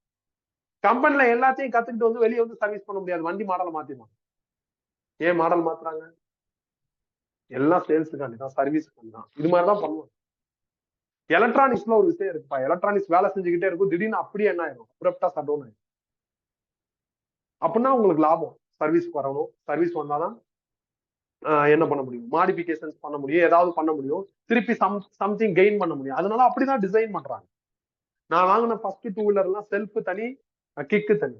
செல்ஃப் வேலை செய்யலாம், ஒரு பிரச்சனை இல்லை, டெய்லி லைட்டா உதச்சா இப்போது கிக் வந்துடும், ஸ்டார்ட் ஆயிடும், போயிட்டே இருந்தேன். அதுக்கப்புறம் 2வது டூ வீலர் வாங்குறப்ப அந்த மாதிரி இல்ல, செல்ஃப் வேலை செய்யலன்னா கிக்கு வேலை செய்யாது, உதச்சுக்கிட்டே இருக்கணும். 20-30 தடவை உதச்சாதான் என்ன ஆகும், வண்டி ஸ்டார்ட் ஆகும். 20-30 தடவை ஒரு இடத்துல உதைக்கிறோம், ஒரு சிக்னல்ல போய் வண்டி நின்றுச்சு, என்ன ஆகும், எவ்வளவு பிரச்சனை ஆகும். அப்ப நம்ம உடனே என்ன பண்ணுவோம், பரவாயில்ல சர்வீஸ் விட்டு பேட்டரியை மாத்திக்கலாங்கிற எண்ணத்துக்கு தான் வரும். இப்படிதான் டிசைனே பண்றாங்க. இந்த அப்ளிகேஷன் மட்டும் இல்ல, செல்ஃப் ஸ்டார்ட் மட்டும் இல்ல, இன்னும் நிறைய இடத்துல இந்த லாஜிக் யூஸ் ஆகுது. இந்த ஹார்ட் அட்டாக் வந்து, ஹெவி ஸ்ட்ரோக் வந்து அன்கான்சியஸ் போயிட்டாங்கன்னா பல்ஸ் வைக்கிறாங்களா, அது இந்த லாஜிக். ஒரு நெகட்டிவ் பிளேட் ஒரு பாசிட்டிவ் பிளேட் அப்படியே செஸ்ட்ல வைப்பாங்க. நெகட்டிவ் பிளேட்ல இருக்கிற எலக்ட்ரான்ஸ் எல்லாம் கூட்டமா ஹார்ட் வழியா பாசிட்டிவ் பிளேட்டுக்கு வரும். அப்ப என்னப்பா ஆகும், எல்லா எலக்ட்ரானும் கூட்டமா ஹார்ட்டுக்கு போறப்ப கொஞ்சம் டவுன் ஆகுற ஹார்ட் என்ன ஆகலாம், அந்த எலக்ட்ரான் ஆர் கரண்ட்னால ட்ரிகர் ஆகலாம். இது ட்ரீட்மெண்ட் கிடையாது, இது என்ன அப்படின்னா ஃபர்ஸ்ட் எய்ட் மாதிரி. ஹார்ட் பம்ப் ஆக ஆரம்பிச்சோடனே என்ன பண்ணுவாங்க, உடனே பல்ஸை கொண்டு வந்து ஓரமா வச்சுட்டு ஆக்சிஜன் மாஸ்க போட்டு ட்ரீட்மெண்ட்டை ஸ்டார்ட் பண்ணுவாங்க.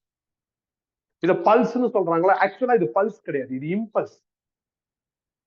ஃபிராக்ஷன் ஆஃப் செகண்ட்ல ஹெவி ஃப்ளோ, ஃபிராக்ஷன் ஆஃப் செகண்ட்ல ஒரு ஹெவி வந்துச்சுனாவே அது இம்பல்ஸ்னு ஜெனரலா சொல்லலாம். இம்பல்ஸ்னு ஒரு டாக்டர் நம்மள்ட்ட சொன்னா நம்மளுக்கு புரியாது, அதனால இம்ம தூக்கிட்டு, அதாவது ஐஎம் அந்த அந்த 2 லெட்டரை தூக்கிட்டு பல்ஸ்னு சிம்பிளா சொல்றேன். இதெல்லாம் கெப்பாசிட்டரோட அப்ளிகேஷன். இதெல்லாம் வச்சு நான் எக்ஸ்பிளைன் பண்றப்போ உனக்கு டவுட் வரும், ஃபேன்லயும் கெப்பாசிட்டர் இருக்கு, அப்ப ஃபேன்ல எப்படி கெப்பாசிட்டர் வேலை செய்யுதுன்னு ஒரு டவுட் வரும். ஃபேன்ல கெப்பாசிட்டர் இந்த லாஜிக்ல வேலை செய்யல, வேற லாஜிக்ல வேலை செய்யும். அது நம்மளுக்கு புரியணும்னா நம்ம ஃபேனை பத்தி படிக்கணும், அப்பதான் புரியும். ஃபேன் தான் பெரிய டிவைஸ், கெப்பாசிட்டர் மைனர் தான். சோ அப்ப கெப்பாசிட்டரோட மைனர் ரோல் என்னங்கிறது ஃபேனுக்குள்ள போனா புரியும். அது நம்மளுக்கு சிலபஸ்ல இல்லாதனால நம்ம விட்டுறலாம். இப்ப இதெல்லாம் புரிஞ்சுக்கிட்டா நல்லா இருக்கும். ஒரு காம்பனன்ட் பத்தி படிக்கிறோம், அப்ப காம்பனன்ட் ரியலா எங்க எப்படி யூஸ் ஆகுதுன்னு தெரிஞ்சுக்கிட்டா நல்லா இருக்கும். ஒரு டூ வீலர்ல செல்ஃப் ஸ்டார்ட் வேலை செய்யல, நம்ம பெருசா யோசிக்க தேவையில்ல, பேட்டரியோ கெப்பாசிட்டரோ டேமேஜ் ஆயிருக்குன்னு ஈஸியா புரிஞ்சு. இவ்வளவுதான் பாயிண்ட். அப்ப கெப்பாசிட்டி சார்ஜ் ஸ்டோர் பண்ணது எப்படின்னு கண்டுபிடிச்சாச்சு. அதை எப்படி நம்ம யூட்டிலைஸ் பண்றது, அதுல இருக்கிற அப்ளிகேஷன்ஸ் எல்லாமே படிச்சு ஒரு கம்ப்ளீட் பிக்சருக்குள்ள இருக்கும். இருந்தாலும் சில சயின்டிஸ்ட் என்ன சொல்றாங்கன்னா, கெப்பாசிட்டி சார்ஜ் தான் ஸ்டோர் பண்ணுது, அதுல எந்த டவுட் இல்ல, ஆனா ஸ்டோர் ஆகிற சார்ஜை நாங்க இன் டர்ம்ஸ் ஆஃப் எனர்ஜியா பார்ப்போங்கிறாங்க. அப்படி இன் டர்ம்ஸ் ஆஃப் எனர்ஜியா பார்த்தோம்னா நான் அந்த எனர்ஜியை கால்குலேட் பண்ணுவேன். கால்குலேட் பண்ணா எனக்கு ஃபார்முலா. அப்ப அடுத்த பிளான் என்ன அப்படின்னா, எனர்ஜி ஸ்டோர்ட் இன் கெப்பாசிட்டி கண்டுபிடிக்கிறது. புரிஞ்சுக்கங்க, கால்வின் கால்வின் கால்வின் மியூட் பண்ணுங்க.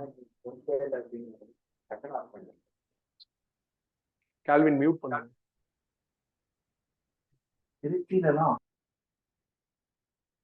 கால்வின் மியூட் பண்ணுங்க.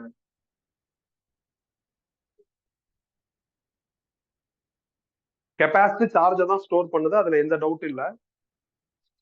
ஆப்வியஸ்லி ஸ்டோர் ஆகிற சார்ஜை இந்த ஃபார்முலா வச்சு ஈஸியா கண்டுபிடிச்சிடலாம், அதுலயும் எந்த பிரச்சனையும் இல்லை, எல்லாம் ஓகே தான்.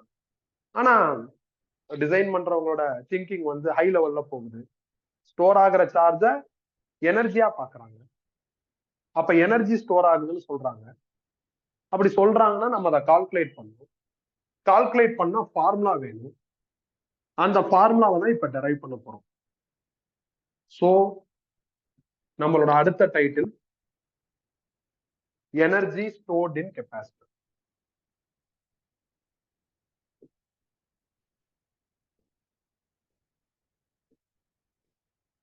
எனர்ஜியை யூ இல்லைன்னா டியூங்கிற சிம்பிள்ல டினோட் பண்ணலாம்.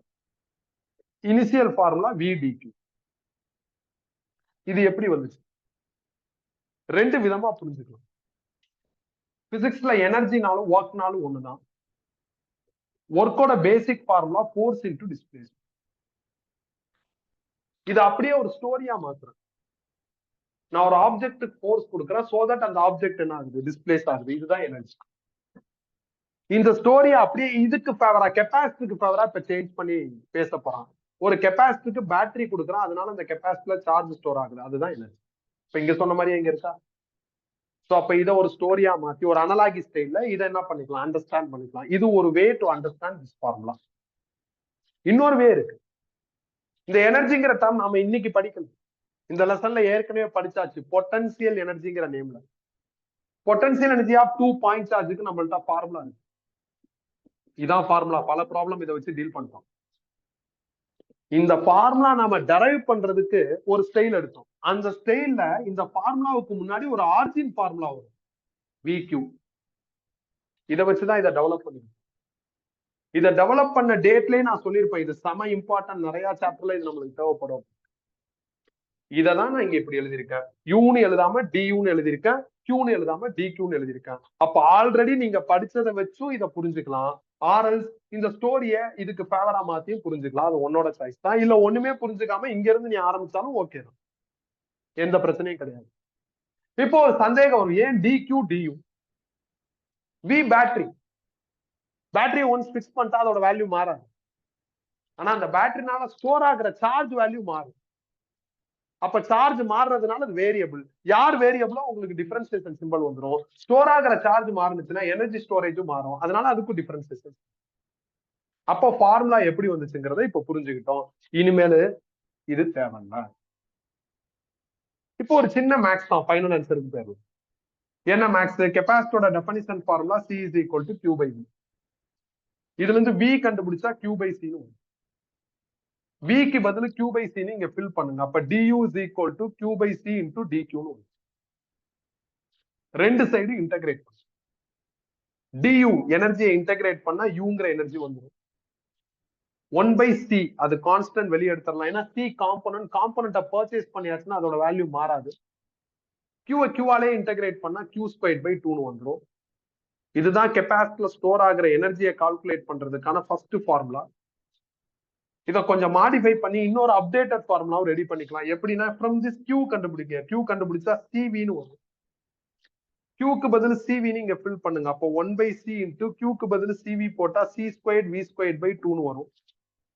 ஒரு C கேன்சல் ஆகி energy stored in capacitor will become as 1 by 2 CV squared. இது செகண்ட் ஃபார்முலா.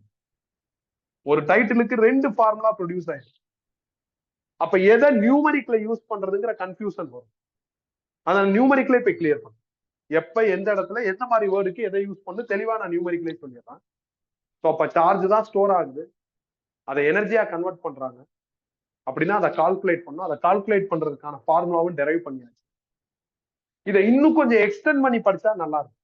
இதோட ஸ்டாப் பண்ணாம ஒரு ஸ்டெப் எக்ஸ்டெண்ட் பண்ணணும். என்ன அப்படின்னா, எனர்ஜில இருந்து நீங்க எனர்ஜி டென்சிட்டி கண்டுபிடிக்கும். எனர்ஜி டென்சிட்டியோட definition formula energy by volume. கெப்பாசிட்டரோட எனர்ஜி இங்க இருக்கு 1/2 CV². கெப்பாசிட்டரோட வால்யூம் வேணும். கெப்பாசிட்டருக்கு கவரிங்ல ஒரு ஷேப் கிடைக்கும். அந்த ஷேப்பை நம்ம எடுத்துக்க முடியாது. ஏன்னா covering company to company vary ஆகும். அப்ப எப்படி கெப்பாசிட்டரோட வால்யூம் கண்டுபிடிக்கிறது? செம சிம்பிள். ஏரியாவையும் டிஸ்டன்ஸையும் மல்டிப்ளை பண்ணா கிடைச்சிடும். வால்யூமோட யூனிட் மீட்டர் கியூப். மீட்டர் கியூப்ங்கிற எஸ்ஐ யூனிட் வர மாதிரி திங்க் பண்ணுங்க. அவ்வளவு. ஏரியாவுக்கு மீட்டர் ஸ்கொயர், டிஸ்டன்ஸ்க்கு மீட்டர், மல்டிப்ளை பண்ணா மீட்டர் கியூப் வந்து. சோ இதுல 1/2 ரீடைன் பண்றேன். சிக்கு பதில் டிசைன் ஃபார்முலா ஃபில் பண்றேன். எப்சிலான் நாட் A/D V²டும் கீழே இருக்கிற ஏடியை ரீடைன் பண்றேன். Area cancel. அப்போ 1/2 epsilon naught V²/D². 1/2 epsilon naught retain V²/D² E² எழுதுறான். எப்படின்னா இந்த ஹிண்டை யூஸ் பண்ணுறேன். ஃப்ரம் திஸ் E கண்டுபிடிச்சா V/D. இந்த ஹிண்டை எப்ப வேணாலும் தியரி ப்ராப்ளம் எங்க வேணாலும் யூஸ். அவ்வளவுதான். இதான் எனர்ஜி டென்சிட்டி. பாயிண்ட் என்னன்னா இதை கேட்கிறப்ப அதையும் அதை கேட்கிறப்ப இதையும் மாத்தி கால்குலேட் பண்ணும். எனர்ஜியா எனர்ஜி டென்சிட்டியான்னு பார்த்து கரெக்டா கால்குலேட். அப்ப ஆல்மோஸ்ட் நம்ம என்ன பண்ணிட்டோம்னா 90% of theory work in capacity முடிச்சாச்சு. இன்னும் 2 சின்ன தியரி தான் இருக்கு.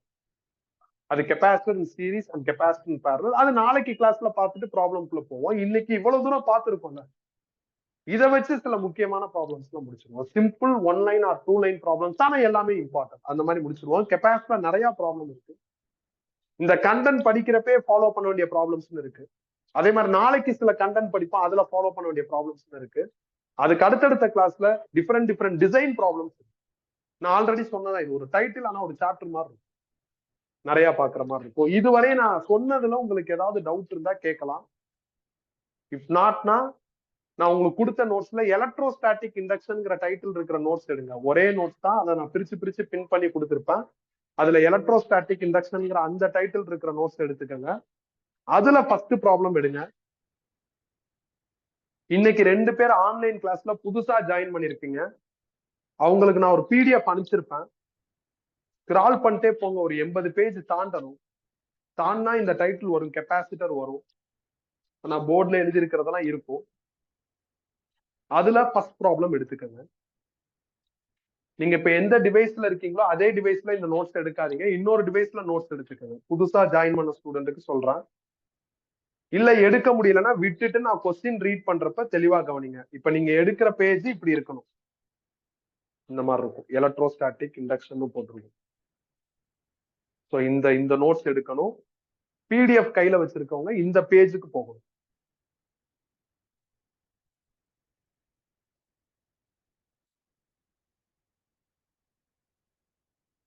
ஓகே, நான் ப்ராப்ளம்குள்ள போறேன். எல்லாரும் எடுத்திருப்பீங்கன்னு நினைக்கிறேன். ப்ராப்ளம்குள்ள போறேன். First problem.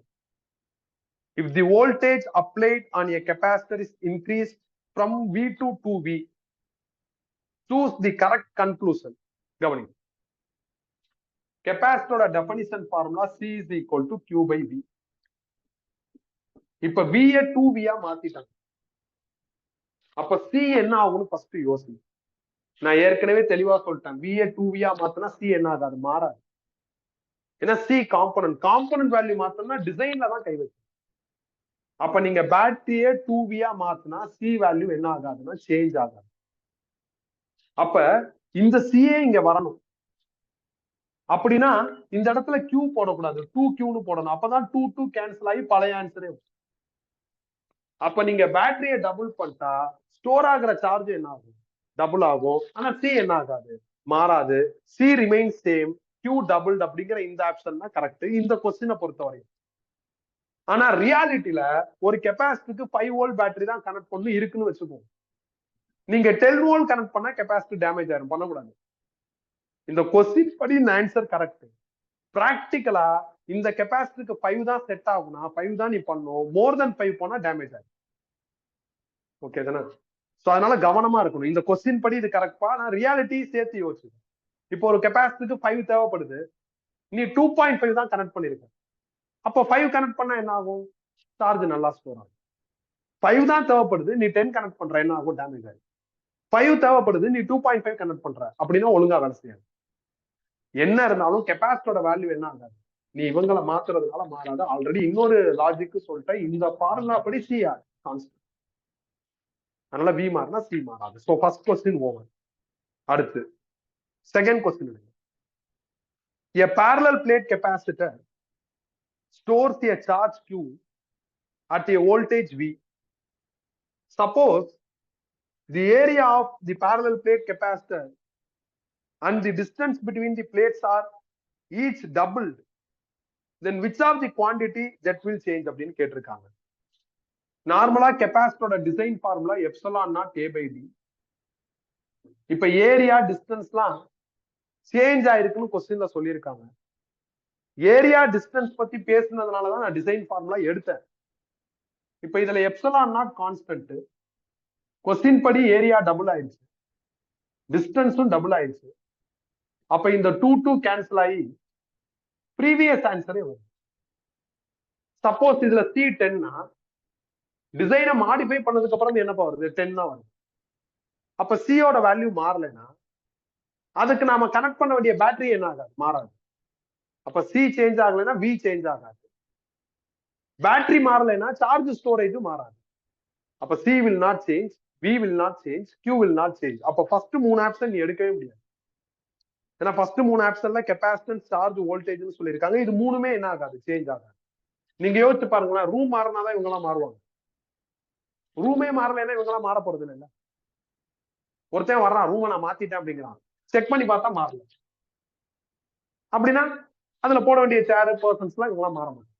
ஸோ அது மாதிரி ஏதாவது கன்ஃபியூஸ் ஆயிருக்குன்னா இந்த ஜெனரல் எக்ஸாமுக்குள்ள போயிடும். அப்ப ஃபர்ஸ்ட் 3 ஆப்ஷனை பிக் பண்ண முடியாதுன்னா ஆப்வியஸ்லி ஃபோர்த் ஆப்ஷன் தான் நம்மளுக்கு இதுல சக்சஸ் ஆகும். ஃபோர்த் ஆப்ஷன் என்ன சொல்லியிருக்காங்கப்பா? Energy density.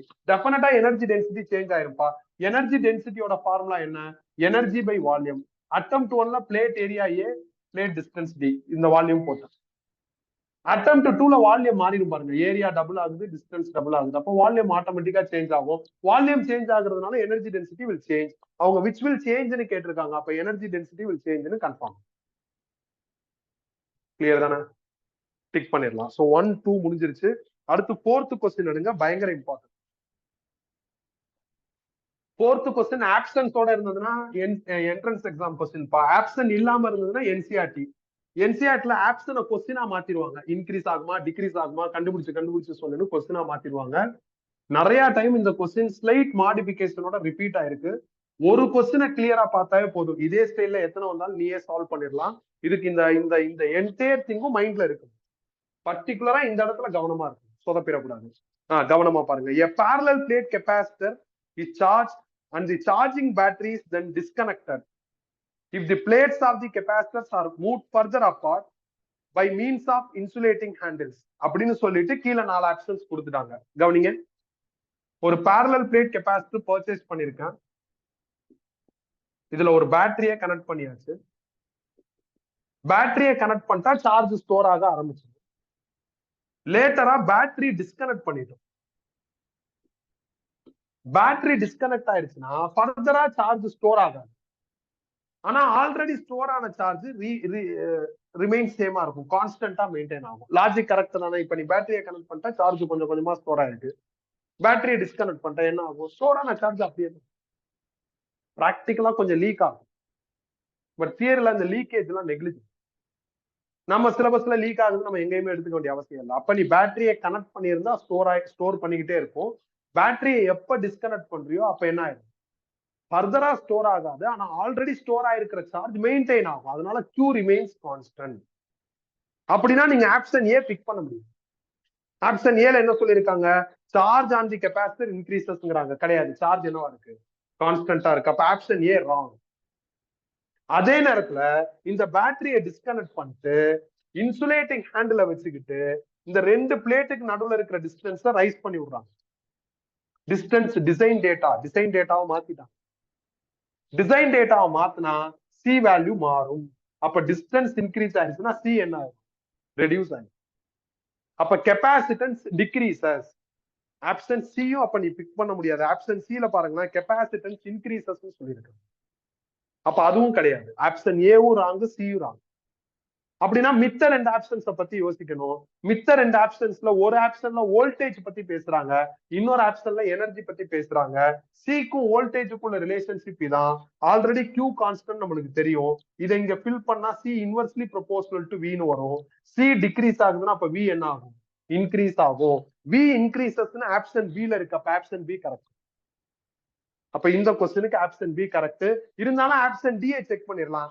ஆப்ஷன் டில அவங்க எனர்ஜியை பத்தி பேசுறாங்க. கொஞ்ச நேரத்துக்கு முன்னாடி எனர்ஜிக்கு நாம ரெண்டு ஃபார்முலா கால்குலேட் பண்ணோம். ஒன்னு 1/2 CV ஸ்கொயர்டு, இன்னொன்னு 1/2 Q ஸ்கொயர்ட் பை சி. நல்லா ஞாபகம் வச்சுக்கோங்க. பேட்டரி டிஸ்கனெக்டர்னா இந்த ஃபார்முலா யூஸ் பண்ணாது. பேட்டரி கனெக்டர்னா அதை யூஸ் பண்ணும். பேட்டரி கனெக்டர்னா பேட்டரியோட வேல்யூ ஆஃபர் பண்ணிருப்பாங்க, அப்ப யூஸ் பண்ணலாம். பேட்டரி டிஸ்கனெக்டர்னா பேட்டரியோட வேல்யூ ஆஃபர் பண்ணிருந்தாலும் அது எடுத்தாச்சு, அப்ப இது அதுக்கு மேல அதை பயன்படுத்தக்கூடாது. அதனால நீ என்ன பண்ணா இந்த ஃபார்முலா போ. ஆல்ரெடி கியூ கான்ஸ்டன்ட் கன்ஃபார்ம் பண்ணியாச்சு. அதை இதுல ஃபில் பண்ணா QC எப்படி இருக்கும்? இன்வெர்ஸ்லி ப்ரொபோர்ஷனலா இருக்கும். யோசிங்க. சி ஆல்ரெடி டிக்ரீசஸ்னு கன்ஃபார்ம் பண்ணியாச்சு. அப்ப யூ என்ன ஆகும்? இன்க்ரீஸ் ஆகும். இந்த ஆப்ஷன்ல பாத்தீங்கன்னா யூ டிக்ரீசஸ்னு சொல்லியிருக்காங்க. அப்ப ஆப்ஷன் டி பிக் பண்ண முடியும். ரொம்ப இம்பார்ட்டன்டான ஒரு கொஸ்டின். நிறைய டைம் பார்த்துருக்கு. இந்த கொஸ்டின்ல சில மாடிபிகேஷன்ஸ் எல்லாம் நடக்கும். என்ன நடக்கும்னா, பேட்டரியை வச்சு சார்ஜ் பண்ணிட்டு பேட்டரியை டிஸ்கனெக்ட் பண்ணிட்டு நாங்க உள்ள டயலக்ட்ரிக் போட்டோமா. சில நேரங்கள்ல டயலக்ட்ரிக் உள்ள இருந்துச்சு, நாங்க பேட்டரியை டிஸ்கனெக்ட் பண்ணிட்டு டயலக்ட்ரிக்கையும் டிஸ்கனெக்ட் பண்ணிட்டோமா. டயலக்ட்ரிக் உள்ள வந்துச்சுன்னா சியோட ஃபார்முலாவே மாறும். எப்சலானா உள்ள வரும். இதை வச்சு சில பிளே நடக்கும். பீரியாடிக்கா அங்கங்க இந்த மாதிரி ஒரு கொஸ்டினை நடத்தி இந்த என்டையர் சினாரியோவை நான் டச்ல வச்சுக்கிறதுக்கு முயற்சி பண்ணுவேன். அதனால பின்னாடி இந்த ஸ்டைல்ல என்ன ஆகும்? ஒரு 2-3 கொஸ்டின். இல்லைன்னா இந்த கிளாஸோட எண்ட், அதாவது இது 4 கிளாஸ் ஆகும் முடிக்கிறதுக்கு. 4வது கிளாஸ்ல நம்ம திருப்பி இந்த கொஸ்டின்ஸ் எல்லாம் பார்த்து ஃபர்ஸ்ட் கிளாஸ்ல நடந்ததெல்லாம் ஞாபகம் இருக்கான்னு வெரிஃபை பண்ணி அந்த மாதிரி பண்ணி. இப்போதைக்கு ஒண்ணு போதும். So 4th question over. அடுத்து 5th கொஸ்டின் இருக்கு.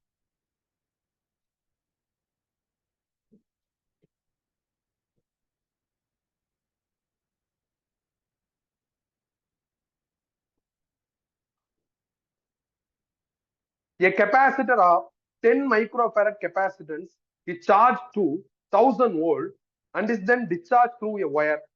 Find the heat produced in the wire அப்படின்னு கேட்டிருக்காங்க. கவனிங்க. ஒரு கெப்பாசிட்டர், அதோட வேல்யூ எவ்வளவு அப்படின்னா 10 மைக்ரோஃபாரடு. இதோட ஒரு பேட்டரி கனெக்ட் பண்றாங்க.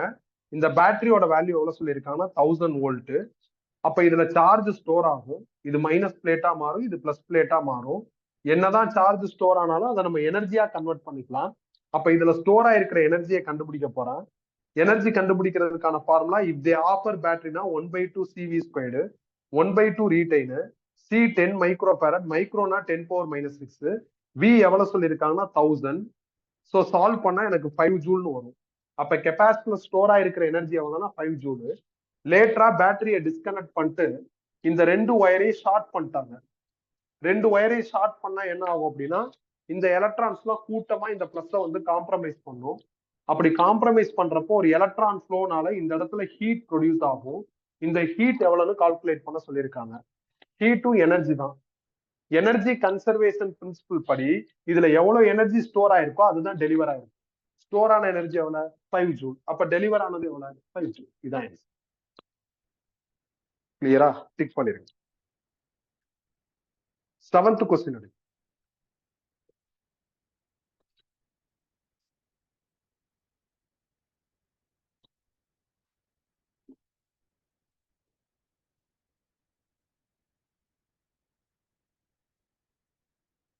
A parallel plate capacitor is made of 2 circular plates separated by a distance 5 millimeter and with a dielectric of dielectric constant 2.2 between them.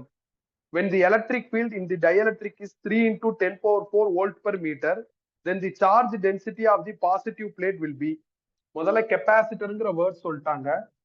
2 பிளேட்டுக்கு நடுவுல இருக்கிற டிஸ்டன்ஸ் 5 மில்லிமீட்டர்ன்ட்டாங்க. உள்ள டயலக்ட்ரிக் போட்டிருக்காங்க. டயலக்ட்ரிக் கான்ஸ்டன்ட் 2.2ட்டாங்க. எலக்ட்ரிக் ஃபீல்ட் பிட்வீன் பிளேட்ஸும் கொடுத்துருக்காங்க. Surface charge density கேட்டிருக்காங்க.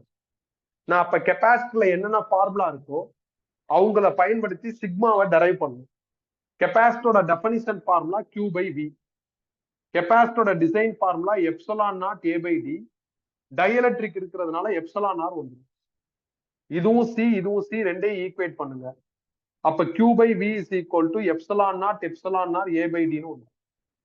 இதுல ஏவை கீழே கொண்டு வாங்க. அப்ப Q by A. Epsilon not retain. V cross பண்ணிருங்க, V by D ன்னு வந்து Q by A அப்படின்னா சார்ஜ் பை ஏரியா. அதுக்கு பேர் தான் யாரு? Surface charge density sigma. Epsilon not retain. V by D க்கு பதில் நீங்க ஈன்னு போட்டுக்கலாம் இந்த ரிலேஷன்ஷிப் மூலியமா. நான் ஆல்ரெடி சொன்னதான் ப்ராப்ளம் தியரி எப்போ வேணாலும் அந்த ஹிண்ட்டை யூஸ் பண்ணிக்கலாம். V is equal to ED. இதுல எப்சலான் நாட்னா 8.854 into 10 power minus 12. Epsilon R கொஸ்டின்ல கொடுத்துருக்காங்க 2.2. Electric field 3 into 10 power 4. போட்டா ஆன்சர் வந்துடும். இதுதான் இந்த கொஸ்டினுக்கு ஆன்சர் கண்டுபிடிக்கிற ஸ்டைல். இது வந்து ப்ரொஃபஷனல் ஸ்டைல். இன்னொரு ஷார்ட் கட் இருக்கு. நீங்க இந்த ரிசல்ட்டை டெரைவ் பண்றோம்ல, இந்த ஸ்டெப்ஸ் எல்லாம் உனக்கு தெளிவா ஞாபகம் இருந்ததுன்னா ஈஸியா என்ன பண்ணலாம்னா சிக்மா கண்டுபிடிக்கலாம். எப்படின்னா கெப்பாசிட்டர்ல 2 பிளேட் பேரலா இருக்கும். இந்த 2 பிளேட்டுக்கு அக்ராஸா உள்ள எலக்ட்ரிக் ஃபீல்ட ஆல்ரெடி காஸ்லாவோட 22வது ப்ராப்ளத்துல நம்ம டெரைவ் பண்ணி வச்சிருக்கோம். என்னப்பா formula? Sigma by epsilon naught. Air இருந்தா, மீடியம் இருந்தா epsilon naught. From the sigma கண்டுபிடிச்சா என்ன ஆகும்? எப்சிலான் நாட் ஈன்னு இந்த ரிசல்ட் ஈஸியா ஆகும் உனக்கு. அப்ப இந்த ஸ்டெப் ஞாபகம் இருந்தா நீ ஃபாஸ்டரா வரலாம். ஸ்டெப் ஞாபகம் இல்ல, நான் என்ட்ரன்ஸ் எக்ஸாமுக்கு படிக்கிறப்ப ஃபார்முலா மட்டும் படிச்சுட்டு போயிட்டேன் அப்படின்னா, அப்ப நீ இந்த ஃபார்முலா வச்சு உருவாக்கிக்கலாம். நான் ரெண்டுமே நோட்ஸ்ல எழுதிருக்கேன். நானா இந்த ஸ்டைல் தான். நான் என்ட்ரன்ஸுக்கு படிச்சாலும் என்ன இருக்குன்னு பார்த்துட்டு தான் படிப்பேன். வெறும் ஃபார்முலா வச்சு முடிவுக்கு வரமா, தெளிவா எல்லா கான்செப்ட்ஸையும் ஞாபகம் வச்சுட்டு தான் போவேன். போர்டுக்கு போறேன்னா இன்னும் தெளிவா போவேன். ஏன்னா நான் தியரி எழுதணும். அப்ப எதையும் சொதப்பிடக்கூடாது. இப்ப என்ட்ரன்ஸோட போர்டு எனக்கு கஷ்டம். ஏன்னா போர்ட்லயும் இந்த மாதிரி ப்ராப்ளமும் வரும், தெரியும். என்ட்ரன்ஸ்ல பிரச்சனை கிடையாது, ஒன்லி ப்ராப்ளமும் ஒன்று. அதனால எந்த எக்ஸாமா இருந்தாலும் நான் தியரில ஸ்ட்ராங்கா இருந்தாலும் இந்த மாதிரி ஷார்ட் கட்லாம் என்ன பண்ண முடியும், ஈஸியா அச்சீவ் பண்ண முடியும். டிக் பண்ணிருங்க. 8th question. In a parallel plate capacitor, the plate separation of 10 millimeter is very small compared with the size of the plates. Potential difference of 5 kilovolt is maintained across the plates. Find the electric field intensity between the plates. Simple பா. E கொடுத்திருக்காங்க, D கொடுத்திருக்காங்க, சரி V கொடுத்திருக்காங்க, D கொடுத்திருக்காங்க, electric field கேட்டிருக்காங்க. Electric field V. அப்ப இந்த ஃபார்முலாக்குள்ள வந்துருக்கு. இதுல இருந்து E கண்டுபிடிச்சா என்ன ஆகும்னா V by D. V 5 kilo volt, அதை வோல்ட்டுக்கு மாத்துறதுக்கு ஒரு 1000 மல்டிப்ளை பண்ணிட்டேன். D 10 மில்லிமீட்டர், அதை மீட்டரா மாத்திட்டேன். இவ்வளவுதான். ஒரு டைம் என்ட்ரன்ஸ்ல இருந்ததுதான். பார்க்க பெரிய கொஸ்டின் மாதிரி தோணும். சிம்பிள். கெப்பாசிட்டிங்கிற வேர்ட் வந்துருச்சுன்னா அப்ப இந்த ஹிண்ட்டை பயன்படுத்தலாம். இதை நீ மறந்துடாத. இதே இந்த கொஸ்டின்ல கெப்பாசிட்டிங்கிற வேர்ட் மட்டும் இல்லைன்னா அப்ப நீ இந்த ஈக்குவேஷன் எடுக்கணும். dv is equal to minus edx. எடுத்துட்டு இன்டகிரேட் பண்றதா டிஃபரன்சியேட் பண்றதாங்கிறத கொஸ்டினோட டேட்டாவுக்கு தகுந்த மாதிரி யோசிச்சு ப்ராசஸ் பண்ணி ஆன்சர் எடுக்கணும். ஆல்ரெடி அதெல்லாம் அந்த டைட்டில் முடிச்சிட்டோம். அந்த டைட்டில் நீ போய் பாரு, அந்த வார்த்தை இருக்காது, கெப்பாசிட்டி இருக்காது. கெப்பாசிட்டி வரப்ப நீ தாராளமா இந்த ஹிண்ட்டை வச்சு ஈஸியா டீல் பண்ணு. கிளியர் தானே? நாளைக்கு நாம என்ன பண்ண போறோம் அப்படின்னா 12 to 1:30 கிளாஸ்ல capacitor in series and parallel இதை பார்க்க போறோம். பார்த்துட்டு அந்த ஸ்டைல்ல ப்ராப்ளம் முடிச்சுட்டு நெக்ஸ்ட் வீக் வரப்ப என்ன பண்ணுவோம், இதுல ஃபார்முலாலாம் லிஸ்ட் அவுட் பண்ணிட்டு ஒரு கேட்டகரியா ப்ராப்ளம் என்ன பண்ணணும் டீல். கேட்டகரியா புரிஞ்சு முடிக்கிறப்போ உனக்கு இன்னும் கம்ப்ளீட் பிக்சர் கிடைக்கும். இது இப்ப நான் நடத்துனதை எவ்வளவு சீக்கிரம் படிக்க முடியுமோ அவ்வளவு சீக்கிரம் படிச்சு, டிலே பண்ணாது. இதோட டெஸ்ட் வர வரையும் வெயிட் பண்ணிட்டுலாம் இருக்காது. ஸோ எவ்வளவு வேகமா படிக்க முடியுமோ அவ்வளவு வேகமா படிச்சு, அதான் நல்லது. ஏதாவது டவுட் இருந்தா கேட்கலாம். இஃப் நாட்னா நாளைக்கு பார்க்கலாம்.